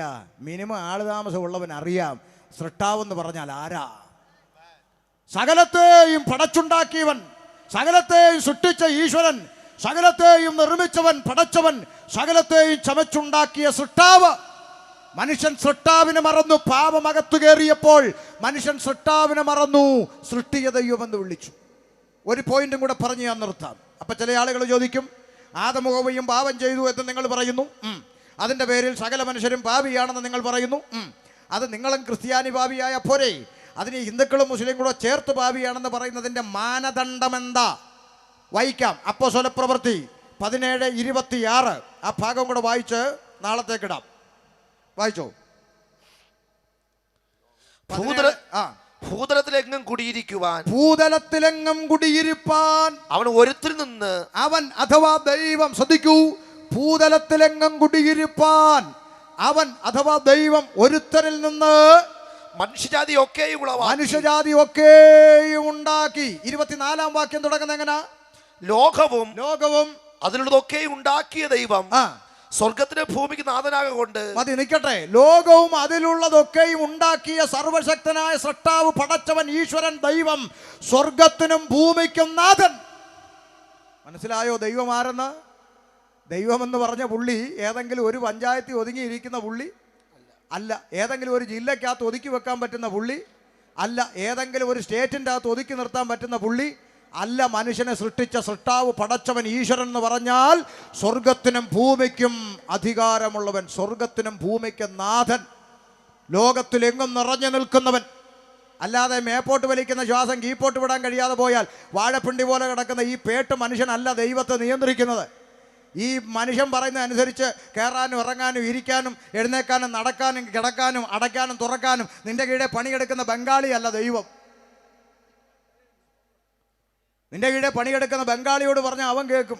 പക്ഷേ സകലത്തെയും സൃഷ്ടിച്ച സൃഷ്ടാവിനെ അനുസരിപ്പിക്കേണ്ടത് സൃഷ്ടിയായ മനുഷ്യനല്ല. മനുഷ്യൻ പറയുന്നതനുസരിച്ച് ചലിക്കുന്നവനല്ല ദൈവം. ദൈവത്തെ ഭയപ്പെടുക. സ്വർഗത്തിനും ഭൂമിക്കും നാഥനായ ദൈവം. മനസ്സിലായോ? ആ ദൈവം പറയുകയാണ്, ഭൂതലത്തിൽ എങ്ങും കുടിയിരിക്കേണ്ടതിന് അവൻ അഥവാ ദൈവം ഒരുത്തനിൽ നിന്ന് മനുഷ്യജാതിയൊക്കെയും ഉളവാക്കി. ആരായി ഒരുത്തൻ? ആദാം എന്ന് പറയുന്ന ഏക മനുഷ്യനിൽ നിന്നാണ് കാവി ഉടുത്തവനെയും തൊപ്പിയിട്ടവനെയും കൊന്തയിട്ടവനെയും സൃഷ്ടിച്ചിരിക്കുന്നത്. ഈ ഉപദേശം എന്നായി പറയുന്നത്? അതെ, കാവി ഉടുത്തവനെയും തൊപ്പിയിട്ടവനെയും കൊന്തയിട്ടവനെയും ഒറ്റ രക്തത്തിൽ നിന്ന് സൃഷ്ടിച്ച ഒറ്റ ദൈവം. അതാണ് ബൈബിൾ പഠിപ്പിക്കുന്ന ദൈവം. വർഗീയം പഠിപ്പിക്കുന്ന ദൈവമല്ല, മതം പഠിപ്പിക്കുന്ന ദൈവമല്ല. ഇവിടുത്തെ കാവി ഉടുത്തവനും തൊപ്പിയിട്ടവനും കൊന്തയിട്ടവനും ഒറ്റ രക്തത്തിന്റെ ഉടമയാണെന്ന് പഠിപ്പിക്കുന്ന ഉലകത്തിലൊരു പുസ്തകം വിശുദ്ധ ബൈബിൾ. അതെങ്ങനെ ശരിയാവൂടോ? ശരിയാക്കാം. നാളെ രാവിലെ 4 ബോട്ടിലെടുക്കുക, 4 മൃഗങ്ങളുടെ രക്തം, ആട്, ആന, പോത്ത്, പശു. അടുത്ത ലാബിൽ കൊടുക്കുക. 10 മിനിറ്റ് മിടുക്കി പെമ്പിള്ളേർ സ്റ്റിക്കർ ഒട്ടിച്ച് വെളിയിലോട്ട് വെക്കും. ഇത് ആട്, ഇത് ആന, ഇത് പോത്ത്, ഇത് പശു. ശരിയല്ലേ? കണ്ടുപിടിക്കാനുള്ള സംവിധാനം ലാബിലില്ലേ? ഉണ്ട്. വീണ്ടും 4 ബോട്ടിലെടുക്കണം, മാറിപ്പോകരുത്. 4 ബോട്ടിൽ വീണ്ടും എടുക്കണം. ഒന്ന് ഇവിടുത്തെ അമ്പലത്തിലെ പൂജാരിയുടെ രക്തം, മറ്റൊന്നിൽ അടുത്ത ജമാഅത്ത് പള്ളിയിലെ മുസ്ലിയാരുടെ രക്തം, ഇനി ഒന്നിൽ കത്തോലിക്ക പള്ളിയിൽ അച്ഛൻ്റെ രക്തം, ഇനി ഒന്നിൽ ഇവിടുത്തെ ഉപദേശിയുടെ രക്തം. അതേ ലാബിൽ കൊടുക്കണം. ഏതെങ്കിലും പിള്ളേർ സ്റ്റിക്കർ ഒട്ടിച്ച് തരുമോ? മാറിപ്പോവല്ലേ, മൂല ഇരിപ്പുണ്ട് മുസ്ലിയാർ, സൈഡിൽ ഇരിപ്പുണ്ട് പൂജാരി, അപ്പുറത്തിരിപ്പുണ്ട് പള്ളിയിലച്ഛൻ. തരുവോടോ മനുഷ്യ? തരത്തിലടോ മനുഷ്യ? ABCD ഗ്രൂപ്പൊക്കെ തിരിച്ചെന്നിരിക്കും. പക്ഷേ പിള്ളേർ ഇറങ്ങി വന്നിട്ട് പറയും, മനുഷ്യൻ്റെ സമയം മെനക്കെടുത്തരുത്, ഇതെല്ലാം മനുഷ്യൻ്റെ രക്തം അല്ലേ? അതുകൊണ്ടാണല്ലോ രക്തം കൊടുക്കുമ്പോൾ ഒരുത്തനും പാർട്ടിയും ഇല്ല, ജാതിയും ഇല്ല. ഉണ്ടോ? കൊന്തയും കുരിശും കഴുത്തിലിട്ടുകൊണ്ട് ചെറുക്കൻ ബൈക്ക് ഓടിച്ച് പാഞ്ഞു പോയി ടിപ്പറിൻ്റെ അടിയിലോട്ട് ചെന്ന് കയറി. തല പൊട്ടി മെഡിക്കൽ കോളേജിൽ കൊണ്ട് ചെന്നു. ഡോക്ടർ പറഞ്ഞു, ഇപ്പോൾ ഒരു കുപ്പി ബ്ലഡ് അടച്ചാൽ കൊച്ചിനെ നമുക്ക് രക്ഷിക്കാമെന്ന്. ക്രിസ്ത്യാനി ചെക്കൻ്റെ ക്രിസ്ത്യാനി അമ്മ ക്രിസ്ത്യാനി ദൈവത്തോട് കരഞ്ഞു, എൻ്റെ കർത്താവേ, എൻ്റെ കുഞ്ഞിന് ആരെ ബ്ലഡ് കൊടുക്കുമെന്ന്. ഇത് കേട്ടുകൊണ്ട് തൊട്ടടുത്ത ബെഡിൽ അമ്മയ്ക്ക് കൂട്ടിരിക്കാൻ വന്ന കാവി ഉടുത്ത RSSകാരൻ പറഞ്ഞു, അമ്മ കരയണ്ട, ഞാൻ തരാം ബ്ലഡ്. വേണ്ട വേണ്ട, നീ BJP അല്ലേ, നീ ഇന്ന് വരെ ഒരമ്മയും പറഞ്ഞ് ഞാൻ കേട്ടിട്ടില്ല. നിങ്ങൾ ആരെങ്കിലും കേട്ടിട്ടുണ്ടോ? ഇല്ല. പിന്നെ എന്തിനാണോ മനുഷ്യ ഈ അടിക്കുന്നത്? അല്ല, എന്തിനാ ഈ തമ്മിൽ അടിക്കുന്നത്? അമ്പലത്തിലെ പൂജാരിയുടെ കിഡ്നി അടിച്ചു പോയി. ഒരു കിഡ്നിക്ക് മനോരമയെ പരസ്യം ചെയ്തു. പരസ്യം കണ്ടു വന്ന ജമാഅത്ത് പള്ളിയിലെ മുസ്ലിയാരുടെ കിഡ്നി എനിക്ക് വേണ്ടെന്ന് പൂജാരിയും പറഞ്ഞിട്ടില്ല. പിന്നെ എന്തിനാണോ ഈ കിടന്ന് അടിക്കുന്നത്? മേപ്പോട്ട് വലിക്കുന്ന ശ്വാസം കീപ്പോട്ട് വിടാൻ കഴിയാതെ പോയാൽ ദാ കിടക്കുന്ന വാഴപ്പുണ്ടി. ആരാ പൊക്കിയെടുക്കുന്നത്, ഏത് പാർട്ടിക്കാരനാ, ഏത് മതക്കാരനാന്ന് പിന്നെ ബോധം വന്നാൽ അറിയാം. ഇല്ലെങ്കിലോ? ഇതൊന്നും തിരിച്ചറിയാതെ മനുഷ്യൻ ഇങ്ങനെ മസിലും ചുരുട്ടി പിടിച്ച് ജിമ്മിലൊക്കെ പോയി അങ്ങോട്ട് പേരിപ്പിച്ച് സഞ്ചരിക്കുന്ന ഇറച്ചിക്കട പോലെ ഇങ്ങനെ നടക്കുമ്പോൾ കാണുന്നവനെയൊക്കെ അടിക്കാൻ തോന്നും. എടാ, നീ മേപ്പോട്ട് വലിക്കുന്ന ശ്വാസം കീപ്പോട്ട് വിടാൻ കഴിയാവാ തീർന്നടവേ. അത്രേ ഉള്ളൂ മനുഷ്യൻ. അതിൻ്റെ അപ്പുറത്തൊന്നും മനുഷ്യൻ അഹങ്കരിക്കരുത്. അതുകൊണ്ട് ജാതി മത വർണ്ണവർഗ വ്യത്യാസമില്ലാതെ കാവി ഉടുത്തവനെയും തൊപ്പിയിട്ടവനെയും കൊന്തയിട്ടവനെയും തോളിൽ ചേർത്ത് പിടിച്ച് ഇതെൻ്റെ സഹോദരനാണ്, എൻ്റെ അപ്പൻ്റെ സൃഷ്ടിയാണ്, എൻ്റെ കൂടപ്പിറപ്പാണെന്ന് പറഞ്ഞ് ചേർത്ത് പിടിച്ച് സ്നേഹിക്കാൻ കഴിയുന്ന ഒരു മനസ്സിൻ്റെ ഉടമയായിട്ടാണ് മനുഷ്യൻ മാറേണ്ടത്. അല്ലാതെ മതവും സർട്ടിഫിക്കറ്റും മാറ്റുന്ന സന്ദേശമല്ലടോ സുവിശേഷം.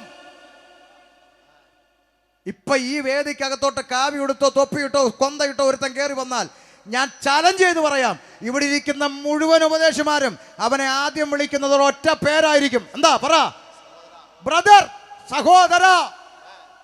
അങ്ങനെ വിളിക്കാൻ കഴിയുന്ന ഒരു തലച്ചോറിന്റെ ഉടമയാക്കിയ സുവിശേഷം ഞങ്ങളെ മാറ്റിയത്. അല്ലാതെ മതം മാറ്റിയതല്ല, സർട്ടിഫിക്കറ്റ് തിരുത്തിയതല്ല, ജാതി മാറ്റിയതല്ല. കാവി ഉടുത്തവനെയും തൊപ്പിയിട്ടവനെയും കൊന്തയിട്ടവനെയും സഹോദര എന്ന് വിളിക്കാൻ കഴിയുന്ന ഒരു മനസ്സിന്റെ ഉടമയാക്കി ഞങ്ങളെ മാറ്റിയ ഉലകം കണ്ട ഏക സന്ദേശമാണ് ഞങ്ങൾ പറയുന്ന സുവിശേഷം. ഇവിടെ ആരും സർട്ടിഫിക്കറ്റ് ഒന്നും മാറണ്ട, ഇവിടെ ആരും മതമൊന്നും മാറണ്ട. കാവി ഉടുത്തവനെയും തൊപ്പിയിട്ടവനെയും കൊന്തയിട്ടവനെയും സഹോദര എന്ന് വിളിക്കാൻ കഴിയുന്ന ഒരു മനസ്സിൻ്റെ ഉടമയായി നീ മാറിയാൽ തീരാവുന്നതേ ഉള്ളൂ ഈ നാട്ടിലെ പ്രശ്നം. ആമേൻ.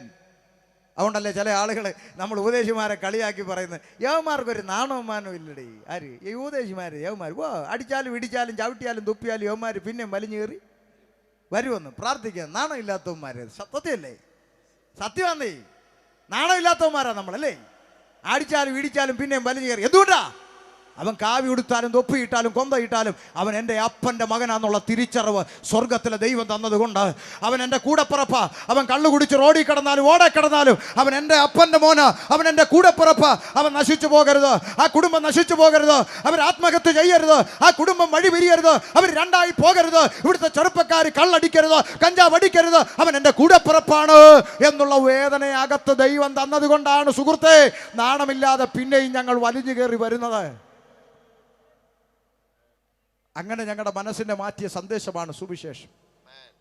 വർഗീയത പഠിപ്പിക്കുന്ന സന്ദേശമല്ല സുവിശേഷം, മതം പഠിപ്പിക്കുന്ന സന്ദേശമല്ല സുവിശേഷം.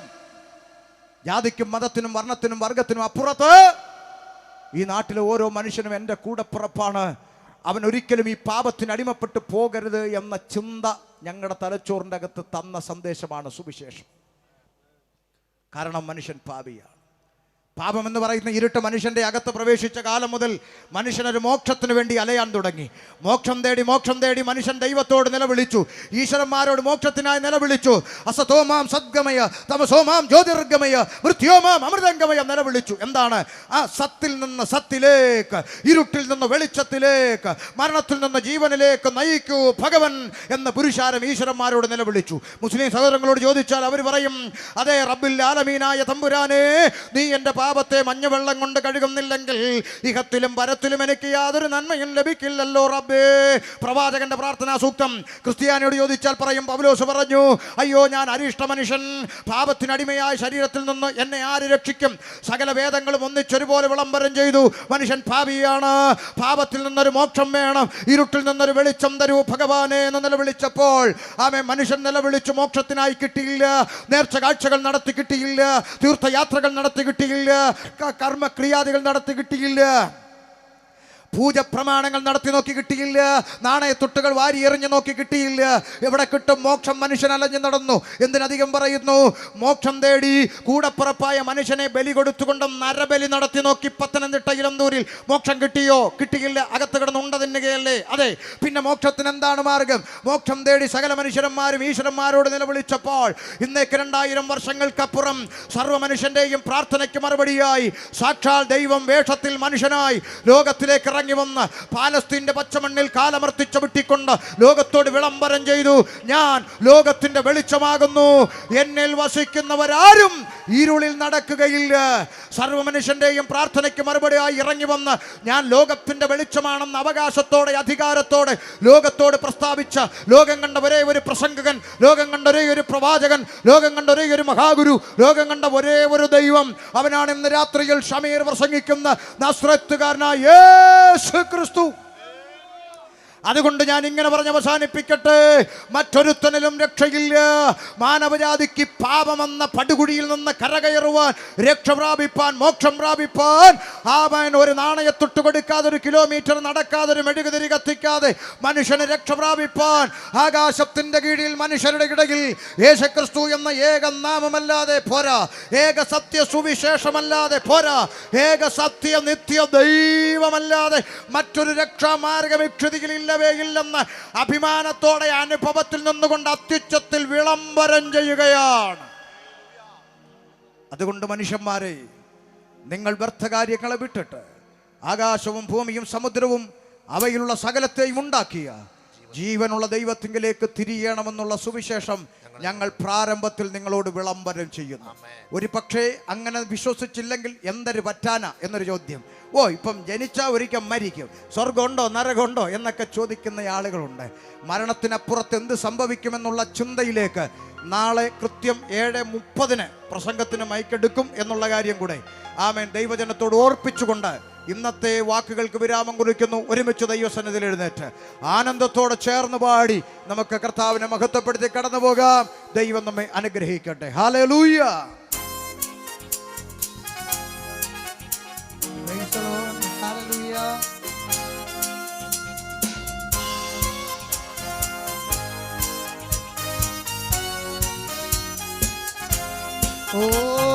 കോടാ കോടി ഗോളമെല്ലാം പടച്ചവനെല്ലാറ്റിനും വേണ്ടതെല്ലാം നൽകി. കോടാ കോടി ഗോളമെല്ലാം പടച്ചവനെല്ലാറ്റിനും വേണ്ടതെല്ലാം നൽകി. സൃഷ്ടികൾക്കൊക്കെയും ആനന്ദ കാരണൻ ദുഷ്ടന്മാർക്കേറ്റവും ഭീതികരൻ. സൃഷ്ടികൾക്കൊക്കെയും ആനന്ദ കാരണം ദുഷ്ടന്മാർക്കേറ്റവും എന്റെ ദൈവം എന്റെ ദൈവം സ്വർഗ സിംഹാസനം തന്നിലെന്നിൽ കഴിഞ്ഞ് എന്നെ ഓർത്തിടുന്നു. എന്റെ ദൈവം സ്വർഗ സിംഹാസനം തന്നിലെന്നിൽ കഴിഞ്ഞ് എന്നെ പിതാവില്ലാത്തോർക്ക് നല്ലോർ കാതനും പെറ്റമ്മയെ കവിഞ്ഞാർവാനു.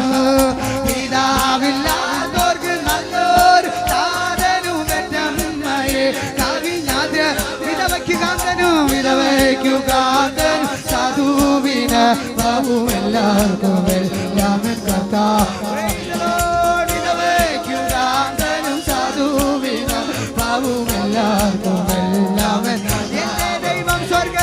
എന്റെ ദൈവം സ്വർഗ സിംഹാസനം തന്നിലെന്നിൽ കനി എന്നെ ഓർത്തി. എന്റെ ദൈവം സ്വർഗ സിംഹാസനം തന്നിലെന്നിൽ കനി എന്നെ. ആരും സഹായമില്ലാതെ എല്ലാവരും പാരിൽ കണ്ടു കാണാതെയും ആരും സഹായമില്ലെല്ലാവരും പാരിൽ കണ്ടു കാണാതെയും. എന്നാലോ ചേർന്ന് എന്നാൽ എനിക്കൊരു സഹായകൻ വാനിലുണ്ടെന്നറിഞ്ഞതിൽ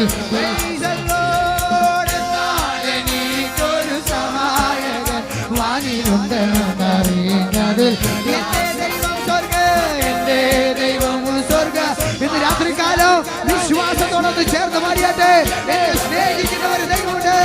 എന്റെ ദൈവം സ്വർഗ സിംഹാസനം തന്നിലെ കനി എന്നെ കരയുന്ന കാക്കയ്ക്കും കരയുന്ന കാക്കയ്ക്കും വയലിലെ റോസയ്ക്കും പക്ഷവും ഭംഗിയും അവന്റെ യേശു മാത്രം കരയുന്ന കാക്കയ്ക്കും വയലിലെ റോസയ്ക്കും പക്ഷവും ഭംഗിയും കാട്ടിലെ മൃഗങ്ങൾക്ക് കാട്ടിലെ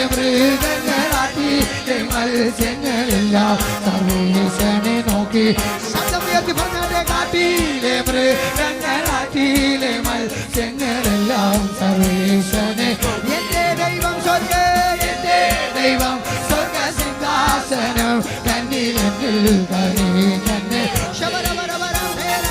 എന്റെ ദൈവം സ്വർഗ സിംഹാസനം കന്നിലെങ്കിൽ കനിഞ്ഞെന്നെ അപ്പനും അമ്മയും വീർധനങ്ങളും അപ്പനും അമ്മയും വീടും ധനങ്ങളും വസ്തു സുഖങ്ങളും എന്റെ കർത്താവേ അപ്പനും അമ്മയും വീടും ധനങ്ങളും വസ്തു സുഖങ്ങളും ഒന്ന് ചേർത്ത് പറയാമോ പൈതൽ പ്രായം മുതലിന്നേ വരെ എന്നെ പോറ്റി പുലർത്തിയ സന്തോഷത്തോടെ ചേർന്ന് പൈതൽ പ്രായം മുതലിന്നേ വരെ എന്നെ പോറ്റി പുലർത്തിയ പൈതൽ പ്രായം മുതൽ പൈതൽ പ്രായം മുതലിന്നേ വരെ എന്നെ പോറ്റി പുലർത്തിയ പൈതൽ പ്രായം മുതലിന്നേ ഇന്ന് രാത്രികാലം എത്ര പേർക്ക് വിളിച്ചു പറയാൻ കഴിയും വീഴ്ചയിൽ നിന്ന് വിടുവിച്ച ദൈവം എങ്ങനെന്തായാലും ക്ഷമിച്ചു പറയാം ദൈവത്തിന്റെ സ്നേഹം വിടുവിച്ച എന്നെ സ്നേഹിച്ച ദൈവത്തിന്റെ സ്നേഹം പൈതൽ പ്രായം മുതലിന്നേ വരെ എന്നെ പോറ്റി പുലർത്തിയ പൈതൽ പ്രായം മുതലിന്നേ വരെ എന്നെ പോറ്റി പുലർത്തിയ പ്രായം മുതൽ ഇന്ന് രാത്രികാലം എത്ര പേർക്ക് വിളിച്ചു പറയാൻ കഴിയും കോടാകോടി ഗോളമെല്ലാം പടച്ച ദൈവം എല്ലാത്തിനും വേണ്ടതെല്ലാം നൽകി സൃഷ്ടികൾ കൊങ്കൈ വാരണ്ട കാരണം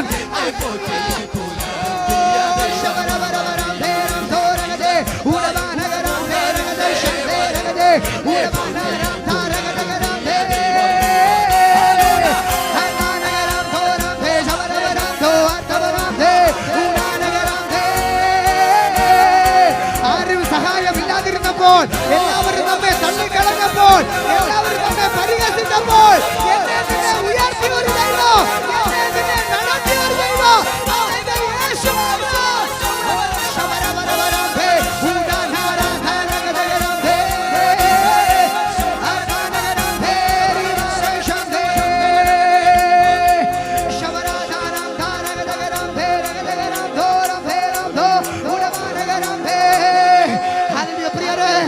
കീബോർഡിന്റെ സൗണ്ട് കേട്ടല്ല ഒരു മൈക്കിന്റെ സൗണ്ട് കേട്ടല്ല ഇന്നയോടെ എന്നെ നിന്നെ നിർത്തിയ ഒരു ദൈവമുണ്ട് ഇതുവരെ സ്നേഹിച്ചു കൊണ്ടുവന്ന ദൈവമുണ്ട് അകൃത്യത്തിൽ ഉരുവായി നമ്മെ തിരിഞ്ഞു വന്ന ദൈവിക കുറുമ അതാ പാടിയത് കോടാകോടി ഗോളം എല്ലാം പടച്ചവനെല്ലാറ്റിനും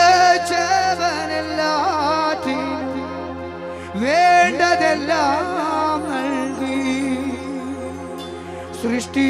സൃഷ്ടികൾക്കൊക്കെയും ആനന്ദകാരണം ദുഷ്ടന്മാർക്ക് ഏറ്റവും